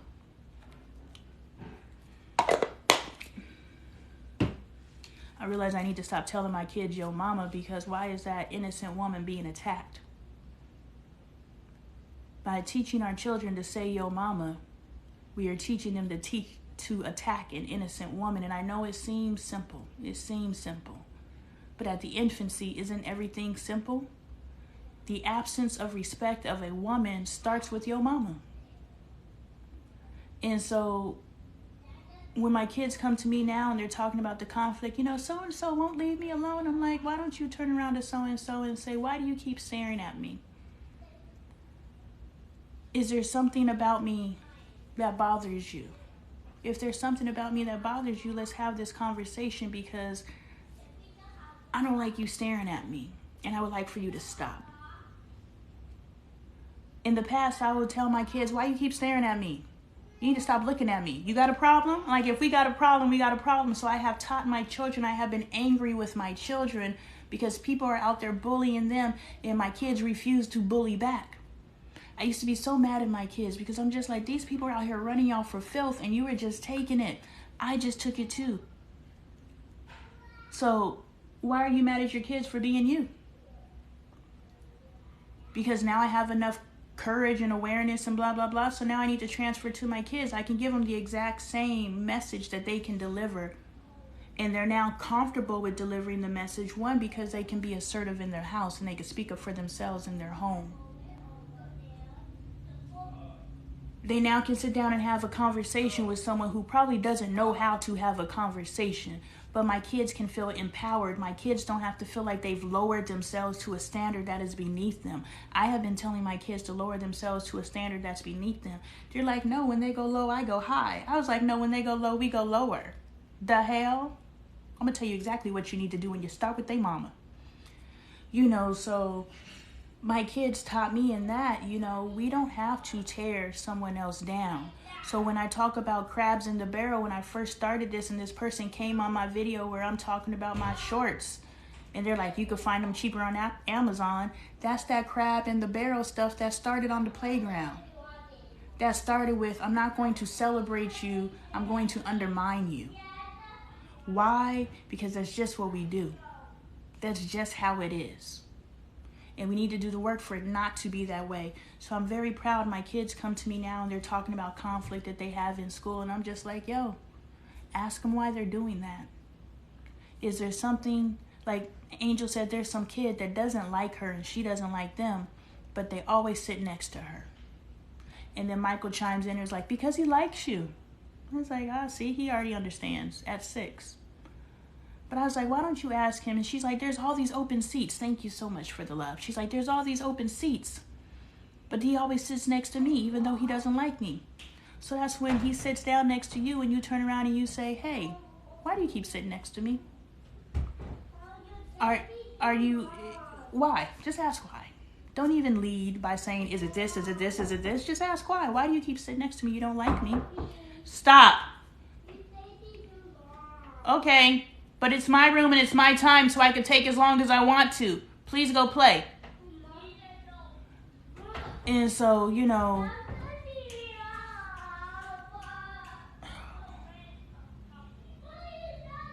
we working through that id, y'all. That goddamn id. Anyway, you know, why do you keep sitting next to me? You don't like me. And they're going to say what they say. Either they're going to say, you're so silly. I'm not sitting next to you. You really sit next to me. Like, that's fine. So, going forward, I'm going to go, if this is your seat, because I get it. My beef with my husband in the very beginning was because he kept taking my seat. So, I get it. This is your seat and you want to claim it. I'm going to go sit over there. And I'd appreciate if you stayed here in your seat because this is your seat. And I'm going to go sit over there.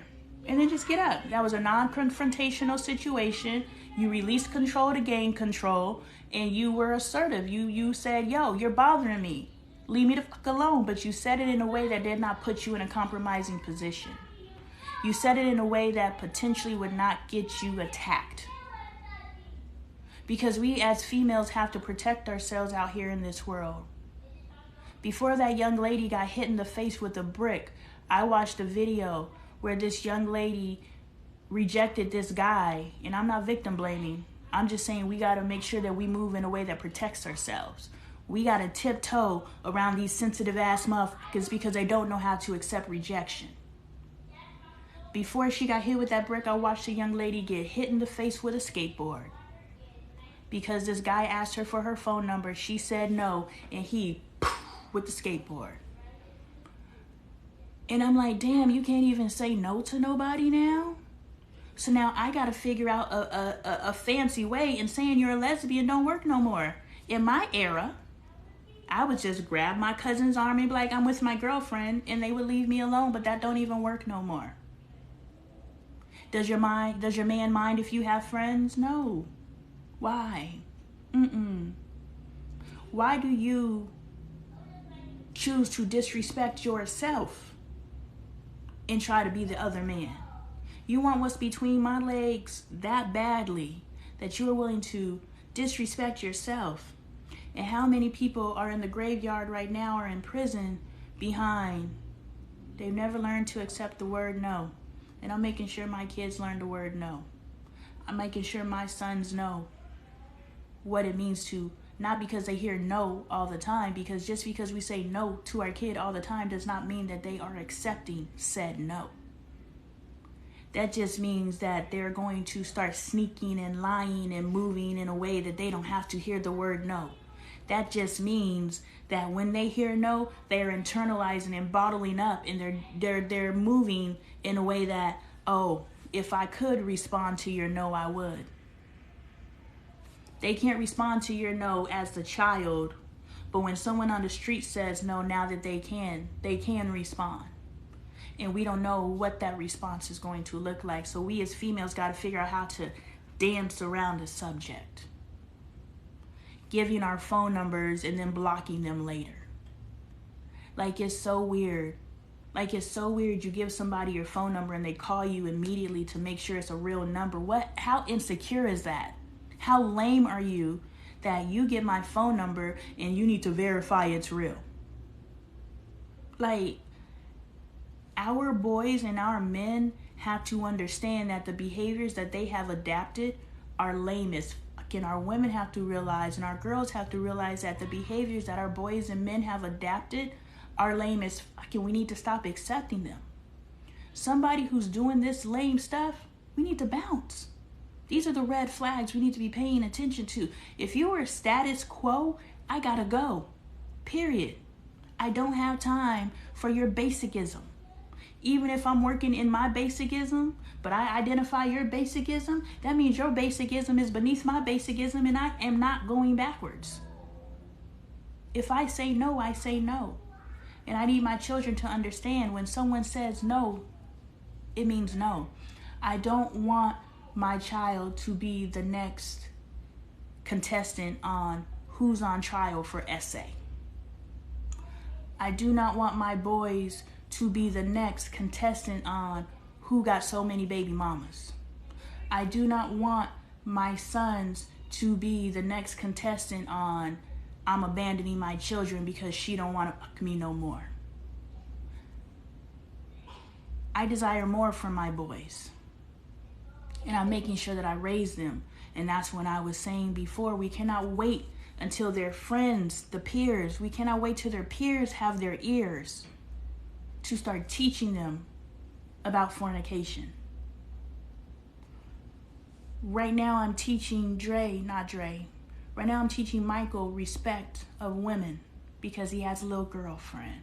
And when he first came in kindergarten, he was like, she's my girlfriend. I was like, boy, you're 5. You don't have a girlfriend.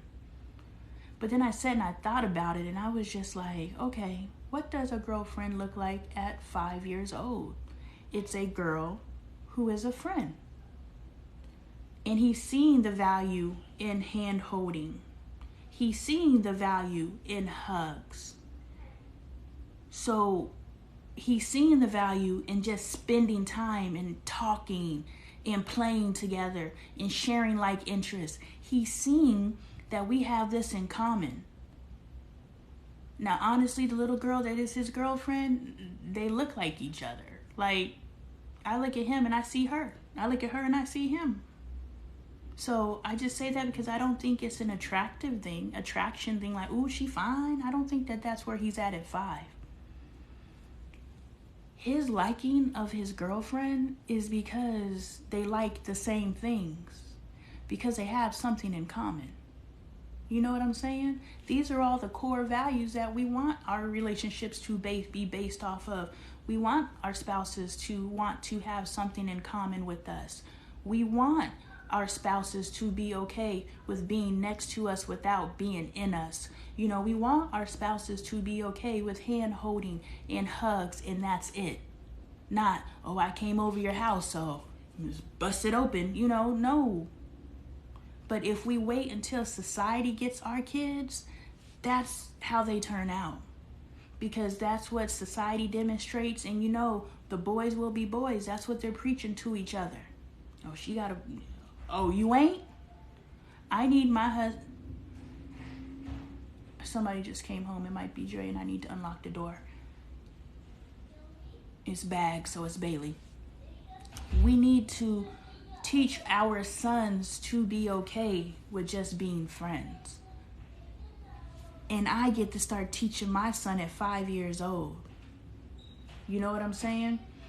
If I wait until my son is 16 to tell him it's okay to hold hands and it's okay to just give a hug and it's okay to just hang out with a girl and see what you guys have in common, but his peers are saying, yo, did you hit that yet? Who are you gonna listen to? So teaching my son to sit down and speak up for himself and to say what his truth is and to stand firm in his truth at 5 years old, when he's 16 and his peers are like, yeah, did you hit that yet? He's like, why would I do that? I don't even know her. Dang, you screwed her in 2 weeks? Ooh, where are your standards? And they're going to look at him and he's going to be like, or, you know, if he vibrates at that frequency, I mean, we can vibrate at a certain, look, boom. In high school, it's a mini city. That means that there are people who vibrate at the same frequency that you would like to vibrate with, but we choose proximity friends, which means we choose our friends from the 30 people that are in the classroom with us.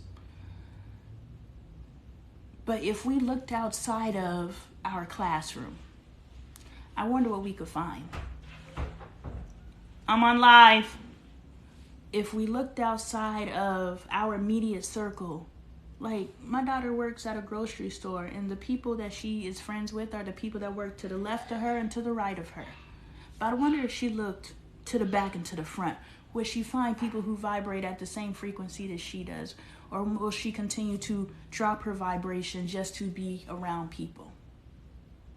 So I will no longer receive, you have chosen to hang out with people who vibrate at a frequency that you don't align with simply because that's who's in this area. If she's in that grocery store, that means there's somebody else potentially in that grocery store that knows how to act right, that knows how to treat people. It's going to take a little bit more work than looking to your left, looking to your right, the 30 kids who are in your classroom. You may have to go find somebody on the playground. And you know, Michael was like, well, so-and-so's not my girlfriend anymore. And I was like, why? Because we're in different classes. Well, it looks like you're going to have to make some effort to make that relationship work. Is the relationship worth it? Only you know. So there's a lot of lessons that are happening on the playground. Life is being developed on the playground. And we have to make sure that the lives that our children are developing for themselves on the playground, that they are learning how to establish healthy friendships. They're learning how to establish healthy boundaries. You are accepting a boyfriend in title and not in action because in elementary school, what did your first boyfriend do? If you had a boyfriend, I didn't have a boyfriend until I was an adult, my first boyfriend. But if you had a boyfriend in elementary school, what did that look like? It probably was just some guy who said he was your boyfriend. And that was it. And then we wonder why we're grown women who accept anyone and anything simply because they say they're our boyfriends. So we have to understand that our behaviors, and I know it really bothers me when people are like, you're grown, grow up. How do I know to grow up? How do I know that my tendency to accept anything was founded on the playground? How do I know that the friendships that I have today are because of the choices I made on the playground? How do I know that? I just came to the realization, and you know, I be thinking about everything. But I just made the connection with my children, and I was like, damn, that's some real stuff. So we got to stop being so hard on each other. We're all just trying to figure it out. We're all just trying to live, and we must stop associating money with people got things together. Because the highest earners within our society are the most lost. Why? Because we hide behind the money. We can be flawed as long as we got money. Because that's what our society values. Someone got a little fame, got a little money. Now they're a voice for the community. Now I don't know nothing about Cardi B. I don't know nothing about Cardi B. But I'm just going to say, historically, in the times I did watch Love and Hip Hop, I don't think she should be the one leading the way. Krishan Rock just had a baby. And someone was like, man, I feel bad for that baby. You know, she on there posting how she got her snatch back. Sis got a pregnant belly with abs. Y'all, if y'all ain't seen her on the Shade Room where she's in the gym 2-3 days after she dropped the baby out of her poom poom, no judgment. I was a 20-year-old mom too. But she has a baby bump, but she has abs. It's crazy. I'm just like, okay, sis, I see your athleticism. I see your snatch back. And they're just like, girl, go sit down. Go sit down. Where's your village? Where's your tribe? I was like, yeah. Because right after I popped out Bailey, I was either 25 or 26. Right after I popped out Bailey, I hopped off the table and I started jumping up and down. I was like, if this is what it feels like to have a baby, I could have babies I could have them on my head. The carrying it was the painful part. This ain't nothing. I didn't know that I just had the epidural of a lifetime. I was numb. But you know, something else that I came to realize in that, and then we're going to wrap this up. Something else I came to realize in that is, and I know this isn't me versus them, but this is me versus them. When my cousin had her baby, now granted my cousin was 16, But when my cousin had my baby, the entire family in Arizona rallied around her and helped her and carried her and fed into her, literally fed her to where she went from a size 0 to a size 8. And an 8 isn't big, but when you go from a 0 to an 8, that's an extreme weight gain. They did all the things and they taught her all the things, and I just watched and observed. And one of the things that I observed was how much weight she gained and how difficult it was for her to lose the weight. And I was like, man, if I ever get pregnant, I'm not gaining weight like that. That's why with every single one of my pregnancies, I was like, what's the recommended amount of weight to gain? 32 pounds? Boom. I gained 32 pounds with Bailey. I think I gained 16 pounds with Angel. I may have gained 4 pounds with Michael. And I didn't gain no weight with Caden. And that wasn't me trying not to gain weight. It was just I was cushy enough that they just was like moved in. They were like, boom, you ain't even got to gain no weight, sis. We got enough room for this. You know, but in my 15-year-old brain, I watched this girl struggle through her pregnancy, and I made all of these vows for myself based off of her experience. But I watched my family rally around her and support her. And then when I had my baby at 25, I was in my home alone. Nobody.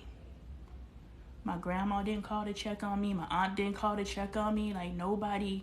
My cousin Kristen came to the hospital and she helped me deliver. And, you know, she drove me off property because, you know, you're not supposed to drive yourself from the hospital. So she came and drove me off property, and I then followed her in my car, you know. So I was out here by myself. And I was like, damn, nobody? So when they said Krishan Rock doesn't have a village, I was like, yeah, I know that. I know that life. I know how you could pop out a baby and you could be surrounded by people and still be alone. Nobody feed into you, and the people who are feeding into you don't know no better. You know, I did it.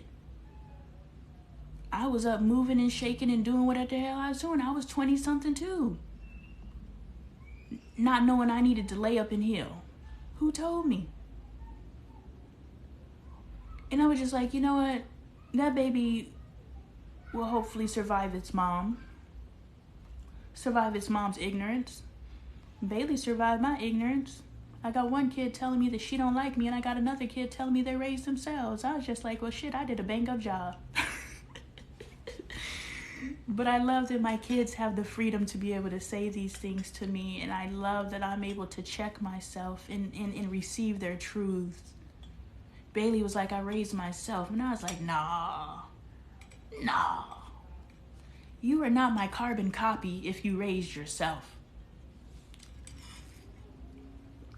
Thank you for the follow. But I had to sit and I had to think about it, and I was like, yeah, I was how you doing, Ree? I was emotionally unavailable to my children up until recently, and didn't realize that I was emotionally unavailable to my children until recently, you know. So yes, that means until recently, my 17-year-old has raised herself. So when she said I've raised myself, I was like, I'll eat that. Like, you got to give me some credit because I've been in this game with you. You wouldn't be who you are without me, but you are self-guided. I told her you were too easy. You had me thinking that this is what raising a kid was. And then Angel came along and she needed more support, but I didn't know how to give her the support. I gave her the same support I gave you. Redirection and correction, but in a punitive way. Because I thought that's what parenting was, because that's how I was parented. And so, it was something. Last I want to talk about is don't let a boy take your life. And when I say don't let a boy, and I'm just speaking because this is a conversation that I had with my daughter, but insert gender, apply how it works for you. On the last live I was on, it was an impromptu live in the middle of the night, so I know some of you guys weren't aware of it because I am here Wednesday through Saturday, 4 p.m. Pacific Standard Time. But sometimes when I'm having conversations with my family members, I'm like, can I go live real quick? Because this is something I think other people can benefit from. You know, they'll let me. So I'm having a conversation with my daughter, and she's talking about this boy that she's had a crush on I want to say middle school. Well, they've been friends. And it has developed into, this is my guy. And I told her, I was like, no, this isn't your guy. This is the individual that you have put a target on. You've put a target on this young man's back, which means you set a goal and you were committed with achieving this goal. This target could have gone on anyone's back, but it went on this young man's back. So what I want you to be mindful of, and I want to make sure that you do not do, because this young man realized that you like him. So he's going to play this however he can play it. And he may not know what he's doing, but he knows what he's doing. And what he will do is he will take your entire life and you will chase him. And he will make babies on you. He will probably get married on you, divorced on you, cheat on you. If you ever do enter into a relationship with him, you will do all of the things and he will allow it. Because you put this target on your back and you're like, this is my first love and this is my blah, blah, blah. No, this is the person that you said, if I get him, then I'm going to get what I want. And so many of us women out here have idolized and fantasized about an outcome, and we don't even realize it's not the person, it's the outcome that we're idolizing and fantasizing about. And we wake up 10, 15, 20, a lifetime years later, and we realize that this man gave us bare minimum to string us along because we were feeding their ego. Who doesn't want to feel desired? Who doesn't want somebody chasing them? And the best example that I can give is I have a cousin who met this guy in a nightclub, and we just thought it was serendipitous because his name was Lonnie too. She was like, and you guys have the same name. I was like, I know. What are the odds? You met a Lonnie. I don't know any other Lonnies. And since you met this Lonnie, this must be your one. So, we're both 20-something looking for love. And so when she met Lonnie, and he checked all the superficial boxes, he was a ball player, had money, all the outwardly things, but he did nothing to show her she was important to get the relationship privileges. So she's sleeping with him, she going over his house, cooking for him and cleaning up for him and doing all the wifely duties to let him know that she is worthy of this title she seeks. And I'm gassing her ass up. I'm like, yeah, that's a great idea. You definitely should make him a gift basket of all his favorite things to show him that you care about him and you're listening to him. What has this man done for you? Doesn't matter, because we chase men, which is problematic, because if we think about the dynamic, who asks who for their phone number? And I'm not talking about this modern day, if you see it, you want it. I'm not talking about this, nothing against it. I'm talking about the old school. Who asks whose permission? Courting season. We seen it on Bridgerton, or whatever the name of the show is. Who asks who? The man asks the female, which means the female has the power. Yet, we start doing all these different things to convince a guy that we're worthy of his affection and his attention, and he's going to take full advantage of that if he does not care about you. So a guy who is not reciprocating at the level that you need to be reciprocated, not reciprocating what you want, not reciprocating what you do for them, because what I do for you ain't necessarily what I need for me. I will rub my husband's back because my husband wants his back rubbed. I don't like to be rubbed, so don't come rubbing on me. I don't like it, but can you reciprocate my gesture of support and giving in the way that I want to? That's why it's clear, open, honest communication with the intention for understanding is necessary. Not just communication. Clear, open, honest understanding. And so she's doing all these things for this guy, and this guy just, let her come over, hang out a couple of times, spend the night. We feel special. You introduce me to your friends, I feel special. He let me cook for him, I feel special. No, he's taking advantage of you. But we didn't see it that way. We were like, ooh, girl, you got a leg in. Ooh, girl, he let you spend the night. We're delusional. We don't know. This man went and got married on her. This man went and had kids on her. This man went and got divorced on her. And mind you, we're in our 30s now. This started in our 20s. We're in our 30s now. And the whole time, I'm right there cheerleading. Girl. Oh, he called you? Oh, his wife is at the other house, so you gonna meet up at the other house? Ooh, girl. He gonna leave her one day for you. Yes, in my 20s, I wasn't shit. We've already established that. Save your judgment. Him just giving her a whiff of hope that there could be something someday. He took years from my cousin's life. She allowed. That's why we're having this conversation today, so we can make sure that we prepare our children for the BS. We were unaware, but now we are. Now that we have the awareness that this is what's going on, we can stop it from going on, right? This man took years of my cousin's life. And we don't talk today, but I wonder if good old Lonnie showed up today and she was single.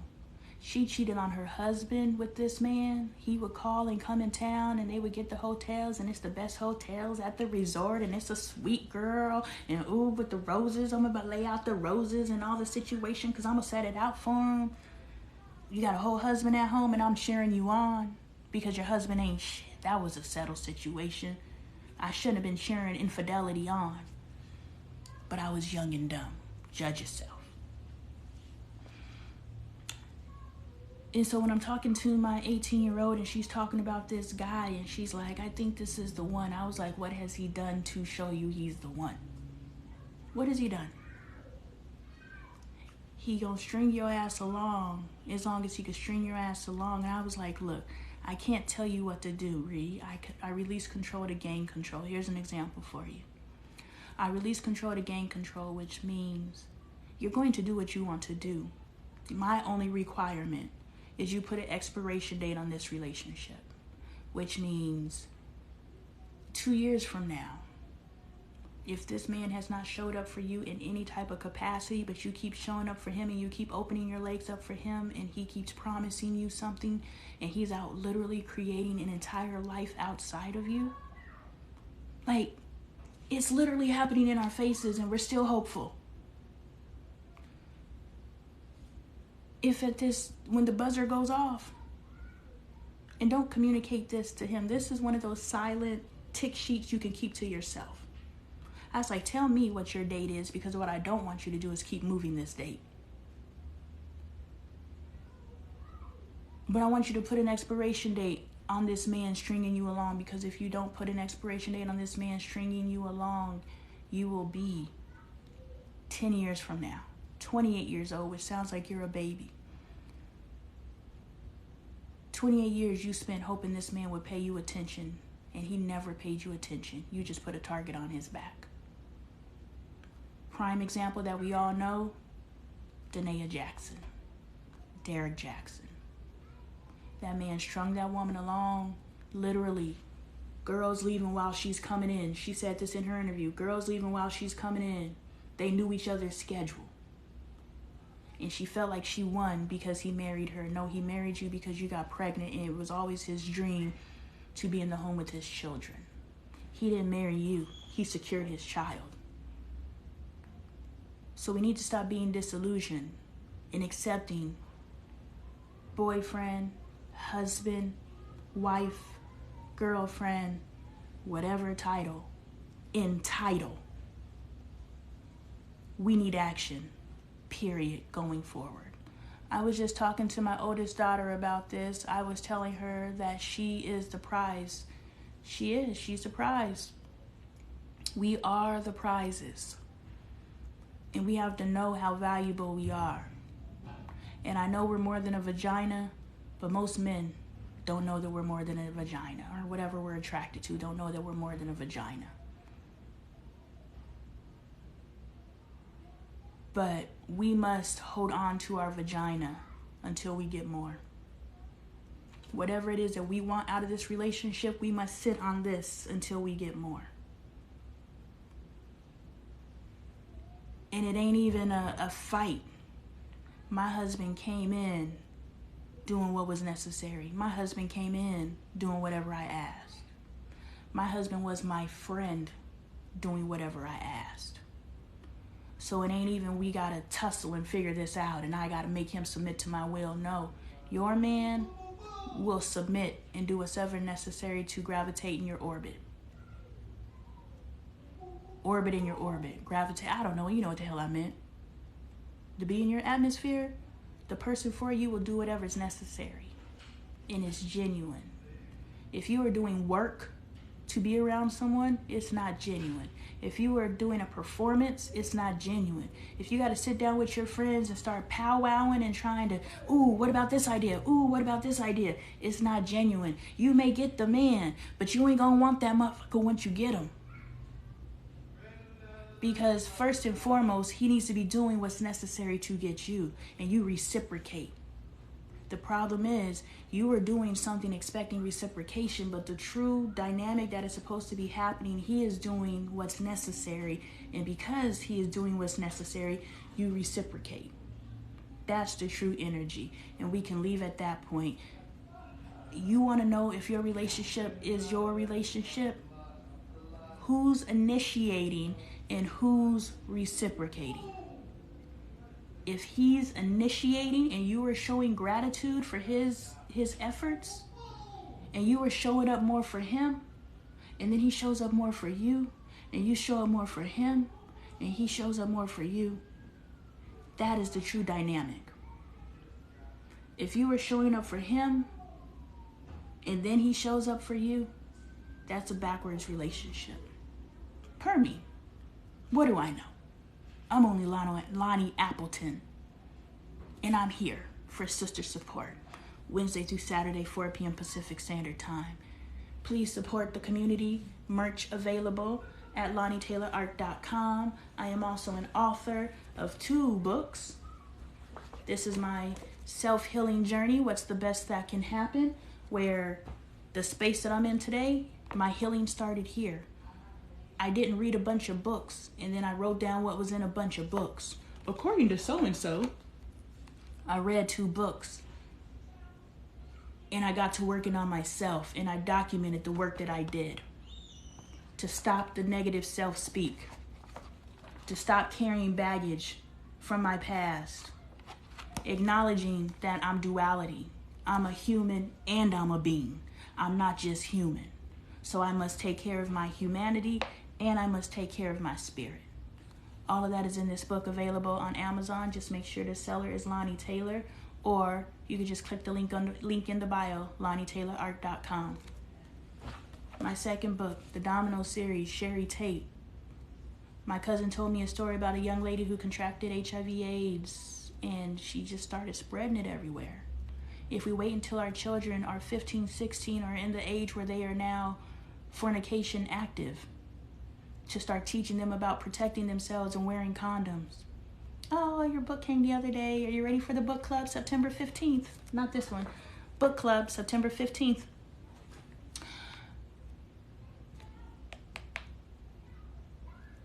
If we wait until our children are in the game to start teaching them how to play the game, society already has their ears. Their peers already have their ears. They're not listening to us when we come in their room and drop a bunch of condoms on their dresser and say, protect yourself. Nah, they ain't listening. You need to have their ears at 5 and 6. Teaching them to respect their bodies. Teaching them to respect others' bodies. Teaching them that you don't have to fornicate with everything that has a hole. And stop allowing people to stick their pole into your hole if it is not wrapped up. That starts down here. It doesn't start here.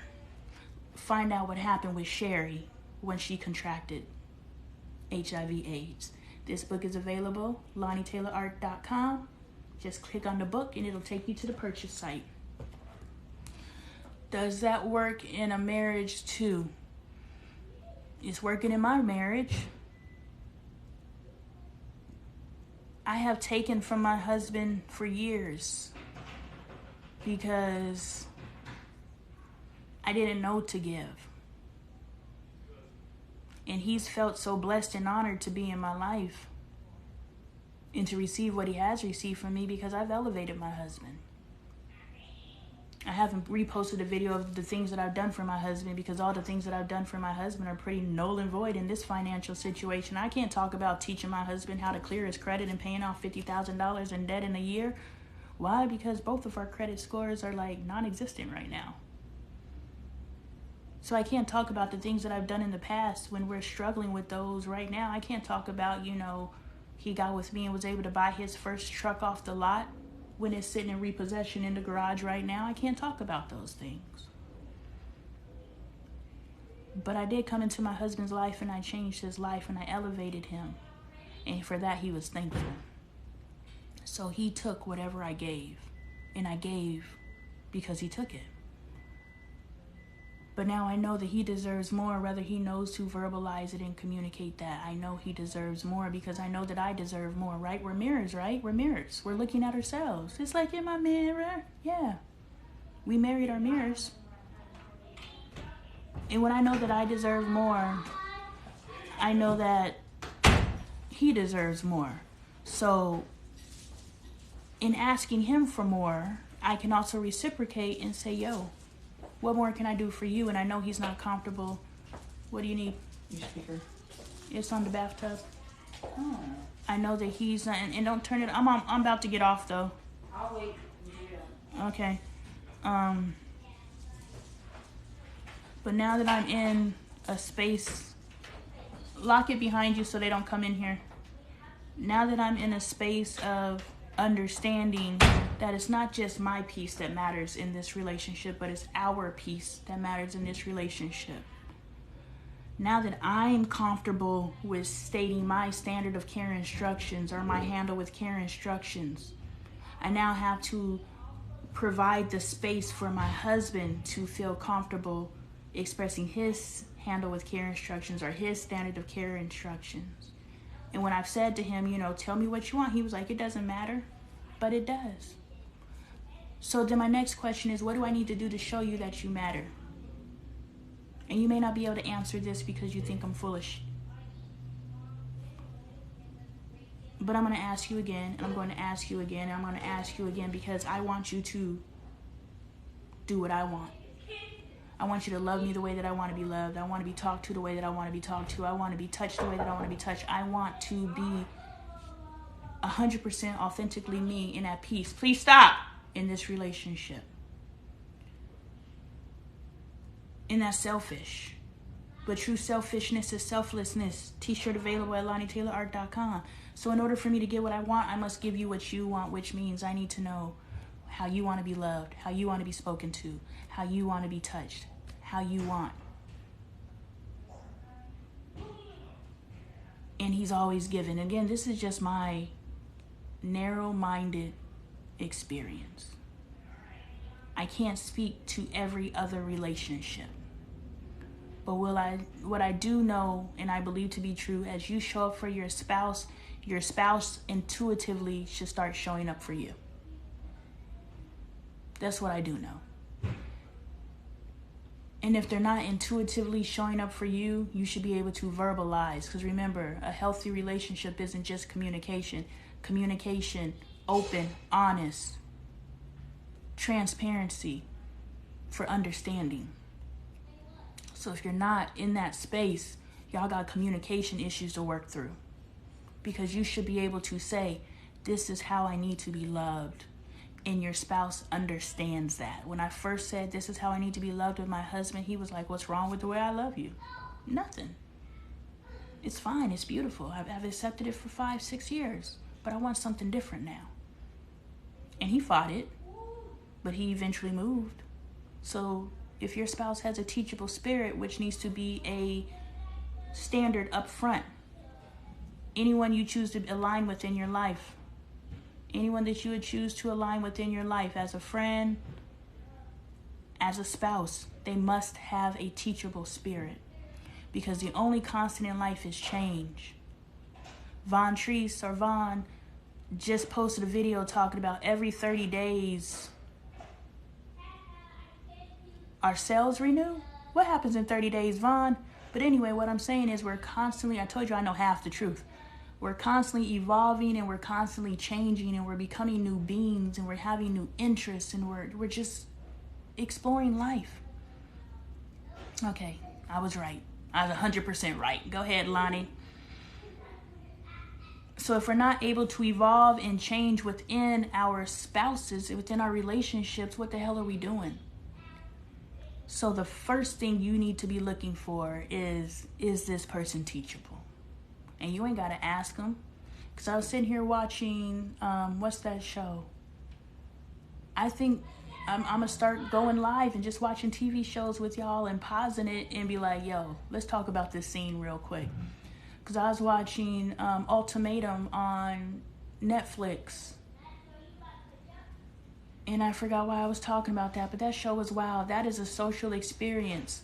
If you guys want to watch a social experiment go crazy, watch Ultimatum. Because all 5 of those couples, I believe, shouldn't be together, period. What do you recommend? Girl, I don't really watch TV. I don't have time to watch TV. I am not the same person, and my desires and needs have changed, and you should be able to openly communicate that, and your spouse should be able to receive it. Of course, you are coming with change, so they're allowed to resist in the beginning. They're allowed to kick and scream and throw their tantrums because we're aware that we throw tantrums, but is our spouse aware that they're throwing tantrums? Anytime somebody comes to us with something that is not our plan and we have kickback, that is an adult tantrum. Because someone should be able to come to you with some type of new idea and it not evoke a negative response. It can evoke emotion, but the way that emotion manifests, it took me 5 months to break my husband. Break through. Trinity told me no breaking, we break through. It took me 5 months to break through to my husband. And I'm not saying I did it right. I don't know. And everybody's different. My husband has a teachable spirit. They say that my husband's easily manipulated. No, he has a teachable spirit, and he's allowed the wrong people to teach him. So now he knows he has a teacher who has his best interests at heart. Just being you, or did you push him? Man, I wasn't gentle at all. The question says, okay, how did that happen? Just being you, or did you push him gently? Man, we was arguing. I was telling him I'm getting a divorce. Married to the Mob already pops in my head when I say I want a divorce. I want a divorce.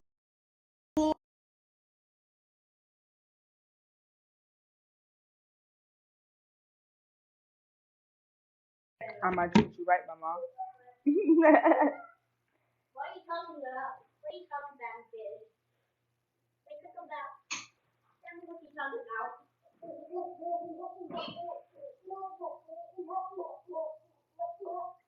My friend is made of funny sound drinks.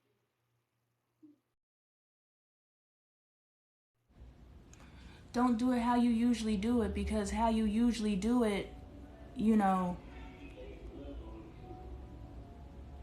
is distractions.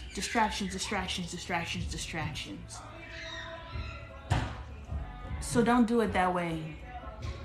And now my teenagers have, turned up, so I'm gonna have to get off of this thing, but do it in a way that is just you and him. Get back to basics and watch him and see, is any of the things that you've been fighting with him, are they manifesting? And have those gentle conversations like, I see you. I see the changes you're making. I see the efforts you're making. I see you. Affirm him. And that's what happened, I learned in Jamaica that all that yelling and arguing wasn't necessary. That actually caused kickback. He didn't want to evolve simply because he's defying me, because I'm forcing him to evolve. Jamaica helped me realize that all I got to do is set the example, set the intent, and plant the seed. And it is in that example and in that seed, and he's observing me and he's seeing me do these different things. And I'm also saying, that I responded to you that way because I am taking your feelings into consideration. I did this because I'm doing this because, not every time, but every once in a while I point out to my husband, the reason why I did those things was because I'm valuing you, and I'm demonstrating for you how I would like to be also valued. And he's gonna be like, whatever. But you also planted that seed, and he's gonna start watching you, and he's gonna start watching how you move, and he's gonna start matching your energy. So our men need to be retrained. Our boys need to be programmed. We need to retrain our men if they have a teachable spirit. We need to program our sons to have a teachable spirit, to accept change and evolution from wee tots all the way into their deathbed. So that's all I can say is get him out of your normal environment for 3 to 4 days and observe him and praise him. And if they don't have a teachable spirit, girl, you button your head up against the wall. I am not a proponent for divorce. I am not a proponent for, ending relationships, but I do advocate for peace. And so if they don't have a teachable spirit, that's a decision that you have to make. With my husband, that's why I said, I'm going this way. And from his words and from the space that we were in, because we were still in our home, it took us getting to Jamaica for 4 days where I actually got to see him. And I could see him interact with other people, and I could see him teaching and feeding into them. And I was just like, he gets it. He's just fighting me because that's his cycle. Lonnie suggests something, I'm going to rebuttal. I'm not going to say I'm going to do it because she's not running me. And this is just our cycle. But I'm able to see you in Jamaica, and I see you spitting the same shit that I've been spitting to you, that you've been fighting me over. So I know you're getting it. That's why I say get him away so you can observe him. Take him to a resort where there's always someone to interact with. See how he's interacting with those people. Listen to the things he's saying. Is he you? Is he spitting the stuff that you've been saying? Then he's listening. He just ain't gonna let you know because you ain't gonna get one up on him because we're constantly in competition for some reason. Half of your conflicts in your relationships is you're in secret, you're in silent, subconscious, whatever competition with your spouse and your friends. And you just need to acknowledge that. But if they don't have a teachable spirit, the only way that they're going to move is out of fear. And do you really want that anyway? Do you want a fear-based relationship? i.e., I'm changing because I'm afraid of losing my family. And that is what I got Dre to do. I was like, look, I'm going this way. You're going this way. And just a byproduct of that is we're going to pull apart. And I'm not going backwards. Your choice is to go forward.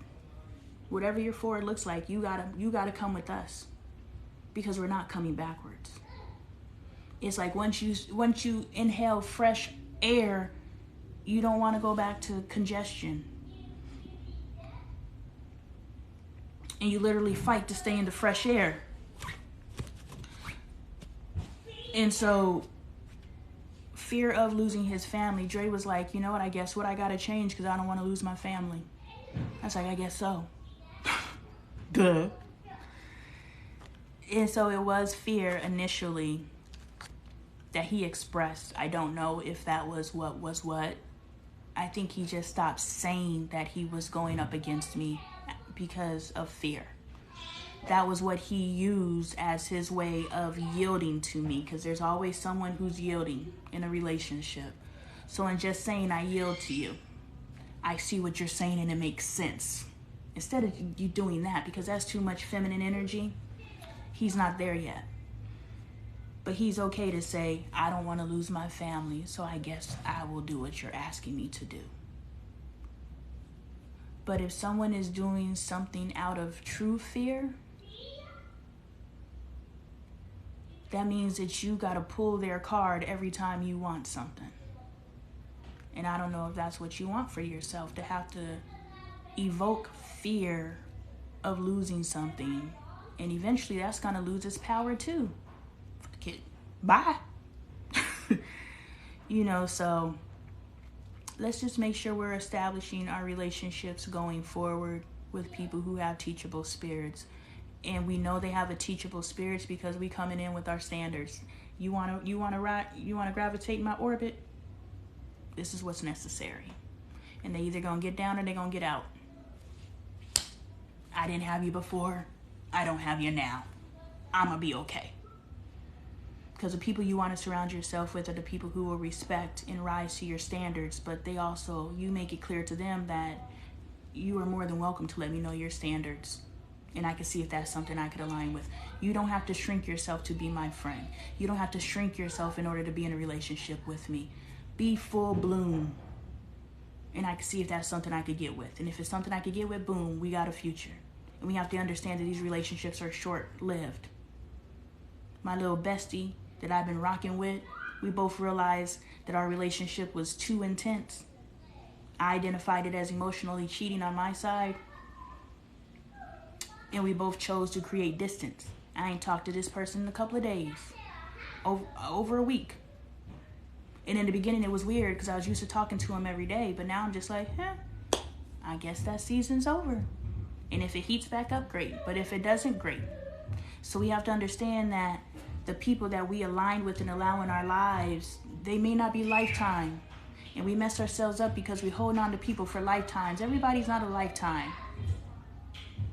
Some of these people are teachers. I'm your teacher.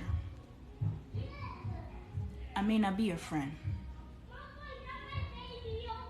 So our season, or even a reason, you followed me because I spoke to you for a reason. If I continue to speak to you, now I'm in a season. But if at any time I stop speaking to you, that season is over, and I'm okay with that. You have to be okay with that. We have to be okay with stop trying to prolong relationships longer than they're supposed to be there. How you doing? How you doing? So we have to be able to release what's not for us and release in a healthy way. And that's what happened with my husband. I was just like, you know what? Our season may be over. I thought it was a lifetime because who's going to get married for less than a lifetime? I thought it was a lifetime, but if I'm going this way and you're staying here, then this isn't a lifetime thing, and I'm okay with that. I love you to death. There's no bitterness. And he said, okay, I guess I'm going where you're going. Good decision. So yeah, you just got to play your own situation by ear and listen to your higher self. Like I said, I am not the answer. I am the confirmation. Hey, Meta, I am not the answer to any of your questions. I am the confirmation, because the place that you went to seek answers was your higher self, your God, your soul family, your universe, whatever you identify, your spirit's side, your spirit self. That's where you sought the answers, and then you come to me for confirmation. And you don't even got to necessarily say what it is you need confirmation with. You just set the intentions. You go everywhere. You go everywhere for confirmation. You could be going down the street and see a billboard and there's confirmation to something that you've been contemplating. You could be having a casual conversation with somebody and all of a sudden they say something that you link with something you've been contemplating. You're like, boom, there goes the answer. So confirmation comes from everywhere and everything. I was talking earlier today on this live and I said something about understanding, which is one of the requirements within a relationship. Not just communication, open, honest, transparent communication with the intention of understanding. And then I looked down and I saw the word understanding. Y'all probably can't read my handwriting, but it says understanding. What I'm saying is confirmation is everywhere. How many times am I on these lives and I look at the wall and I see the word that I'm saying, and that is confirming for me. I'm saying what I need to say. So you put the intention, is this marriage for me? You put the intention, is this the person I need to have in my life? You put the intention out there, and universe is going to get busy like universe gets busy. And because I know this, The worst focus on the car. The word focus on the car. Facts. The word focus on the car. Okay. Oh, boom. The video I sent you. Yeah. I was talking about staying focused to Ree. And while I was talking to her, I'm watching background this movie, and the car that they're having a shootout, right? They're having a goddamn shootout in a movie. And the girl goes and she crouches behind a car, and the car is a Ford Focus. While I'm having a conversation with somebody about focusing. Confirmation. So don't ever come to me looking for answers. Come for me for confirmation. Come to everybody. Don't go to your friend asking for answers. Your friend will ruin your motherfucking life because your friend only knows what you have disclosed to them. And your friend is only giving you advice based on their personal experience, based on their own trauma, based on their own. And it could be sage advice. I give some goddamn good advice. But I'm not in your house. I'm not in your relationship. I'm not in your life. So you have to live your life according to what your higher self says. And then seek confirmation in your world. Every time I get down on myself and I'm like, damn, you know, stuff ain't working the way it's supposed to. I'm thinking about creating a second TikTok. Because I know Pat said, don't speak to things you don't know. I don't know if there's something going on with this account. I do know my content is dope as fuck, and I'm stuck at 200 views. Even with me now having TikTok shop, and my videos are supposed to have that extra push that TikTok does because they're trying to promote their TikTok shop. Even with that, my videos are still only getting 200 views that are TikTok shop oriented. So I feel like something's going on behind the scenes. But I'm also prayerful because what's for me is for me. So no matter what's going on behind the scenes, what's for me is for me. So trying to stay focused, trying to stay in faith, but also, do I just need to set up another account because I've burnt this account? Like, when I was heavy, you know, making content, in order to have space on my phone, I had to drop videos every 2 hours. So I'm dropping in excess of 12 videos a day. And before I even knew to do that, I was just making a video, dropping it, making a video, dropping it. So I'm dropping all these damn videos because I have no space on my phone. And now I'm to the point where I'm only dropping 3 to 4. I'm going to message you about the marketing part. You're on my For You page. See, look, you see how God works? Please do message me now, Alexandria. I appreciate you. Please message me. You know, so it's like stay in faith, keep moving forward. I am on some of your For You pages, but how am I stuck at 200 views? I don't know. And I just have to trust the process. I just have to keep going. So you guys come and you confirm back to me where you're just like, yo, Alexandria was just confirmation. You coming to me and you saying and you speaking and you feeding life into me, that's confirmation. That's what keeps me going. I've already been told here. Yes, give our sis her flowers. I've already been told here this is what I'm supposed to be doing. But you guys give me confirmation. You guys give me wings and keep me going. So I appreciate every single one of you. I appreciate you giving me your time. Thank you. I didn't plan on being on here for 2 hours. I've been on here for 2.5. So I thank you. Thank you. It says, I agree. Your content is absolutely dope. I know. It's going to take fire. Friend, it's going to take fire. And I'm just waiting for the day that I wake up and all of my videos have just exploded because the quality and value is there. It just needs the notoriety. And I have to stay in faith. So I thank every single one of you. Thank you for communicating in the chat box, talking to each other, welcoming your sisters into the chat as they arrived, you know, sitting and chilling with me. I appreciate every single one of you. I will be back on Saturday, 4 p.m. Pacific Standard Time, it's gonna happen. You know, I've been hesitant to say the things that I'm saying, i.e. I'm linking arms with you, and when I rise, we rise. When this thing pops, you know, where this money's coming, I've been hesitant to say these things because what if I'm sitting here a year or 2 or 5 later and nothing has happened? And now I feel delusional as fuck, and I let other people know that I'm delusional. Ooh. I wrote about that in my journal. Yes, I wrote about that in my journal today. I was like, sis, are you really worried about them people? Because all you really got to do is disconnect or deactivate your account and you will never talk to anybody on this internet again.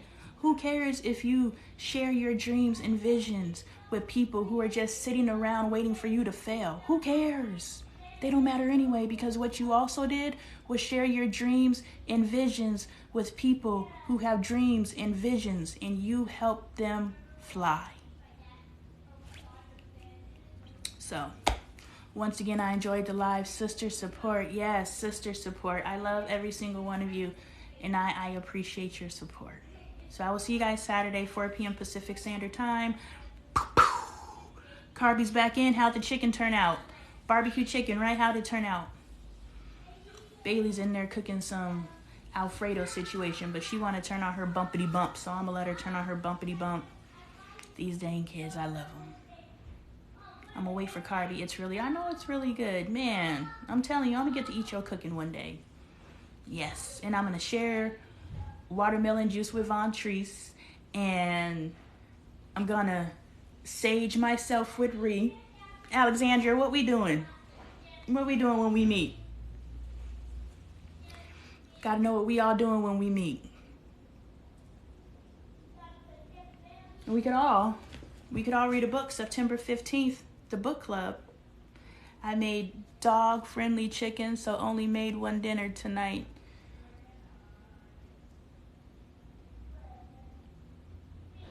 Oh, so the dogs were able to eat what you made. I had to think about that. So I was like, did only the dogs eat? You know, I ain't got no common sense, friend. I had to process that. September 15th, get your book. It's available on Kindle. It's available in hard copy. But on our lives, so hold up. What did Alexandra said? We eating. Big facts. Period. We eating. We're doing this book first, one, because it's my book, but because let's heal intentionally. Let's heal together. Let me see if this was just my healing journey, or is this something that can help others. Let's put it to the test. Let's read with intentions to evolve ourselves. And then after this book, introduce me to a Black woman author, independent, who's out there trying to get her work seen. Let's all buy her book. What is 10 sales? I may have sold 10 copies of this book in the lifetime of this book, and I published it in 2013. Now, what is it? Is we find an author who's out here, who's trying to have a dream and a vision of herself, and she poured herself into a book. And what if, you know, our book club is 10 deep, our book club is 20 deep, our book club is 100 deep, and just boom, like that, she sold 100 copies. What is that doing for her? So it's so much deeper than me. True selfishness is selflessness. We're doing this book first because we're growing together. Sure.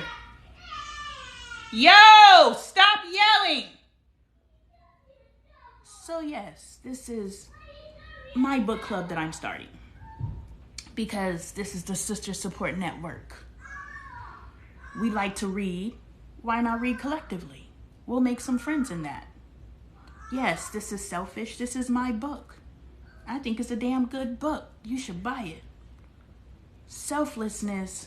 This is a self-healing journey. Read with intention and heal yourself. And bonus, you get to talk to the author and ask questions. Selflessness. Next month, let's read another independent Black woman author. Stop yelling! Next month, we're now another Black independent female author who put her vision out into the world. Let's do the nudge. Let's do the nudge. And I'll talk to Felicia, so once we finish the book, maybe she'll come on live with us and we can ask her questions. So now we are supporting our community, and we are growing and evolving. And we're educating ourselves, and we're building sisterhood, and we're bonding, and we're finding like-minded individuals. Do you see how this book club isn't just about me trying to sell a book? This merch isn't just about me trying to sell merch. This live isn't just about me trying to get people on my live. This content isn't just about me being able to build a brand and evolve my family's life. Yes, yes, and yes. But everything I put out there is for you. And I appreciate each and every one of you. So we'll do the nudge next. Is the nephews the name of a book, or you got nephews? Why not? What's the best that can happen? Amen. Yes, it means they can eat it too. Ha ha. So the nephews and the nudge. Let me screenshot that. Let's go. I will contact the authors, and those are the next 2 books on the reading list. Your baby's got a little loud. But if you listen to my older videos, that used to be my life, period. They would just always be yelling and screaming and all those different things. So we're making changes. Thank you guys for hanging with me. I value every single one of you. See you in the comments. I have now reinitiated when you comment on one of my videos. I go to one of your videos and I watch your video and I comment back. I get to catch up with you guys. So much life is happening. Y'all out there having babies. Sis has been struggling with infertility for years, and she's finally pregnant. I can't think of her name, but she's in our community. I found that out. Another sis has a miracle baby because she's been struggling with infertility, and she's pregnant now. Felicia, the author of The Nudge, in August, she just completed her triathlon. You know, what else? Carby just had her hernia surgery and has another surgery on the way. Ree out there with the goddamn sledgehammer tearing stuff up. You know, I'm like, the grass, Ree, the grass. You know, Ree out there releasing her anger. Von Treese out here talking about sales recycling. So I'm catching up on your lives, and I love it. So I'm definitely reinstituting, you know, I just got married. Alexandria just got married. Boom. So why can't we be in her comments like, yes, sis? Another member in our community, every video she posts, she mean mugging. But now she got a boo and she posting, kissing up on her booski because she's engaged and, you know, she's smiling.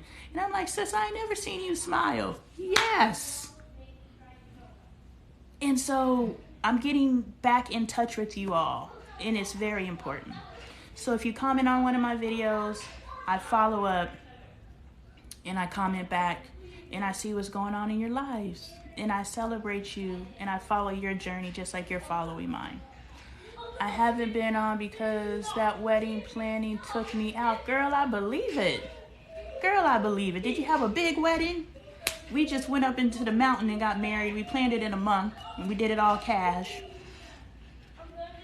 I could imagine, and that was stressful. I could imagine doing, you know, on any level.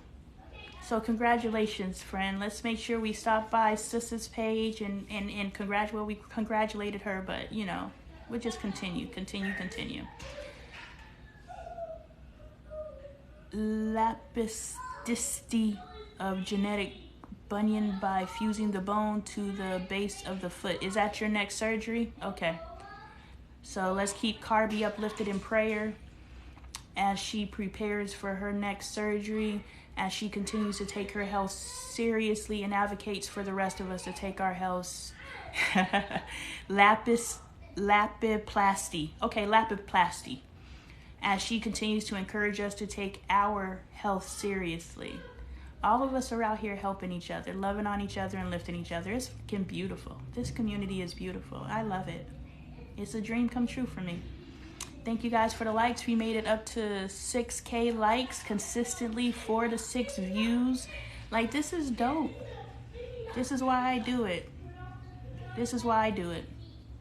So I will see you guys Saturday, 4 p.m. Pacific Standard Time. 7K likes. Thank you. Yes, I'ma have 8 screws in my foot, and my surgeon said this challenges my physical and mental. 14K.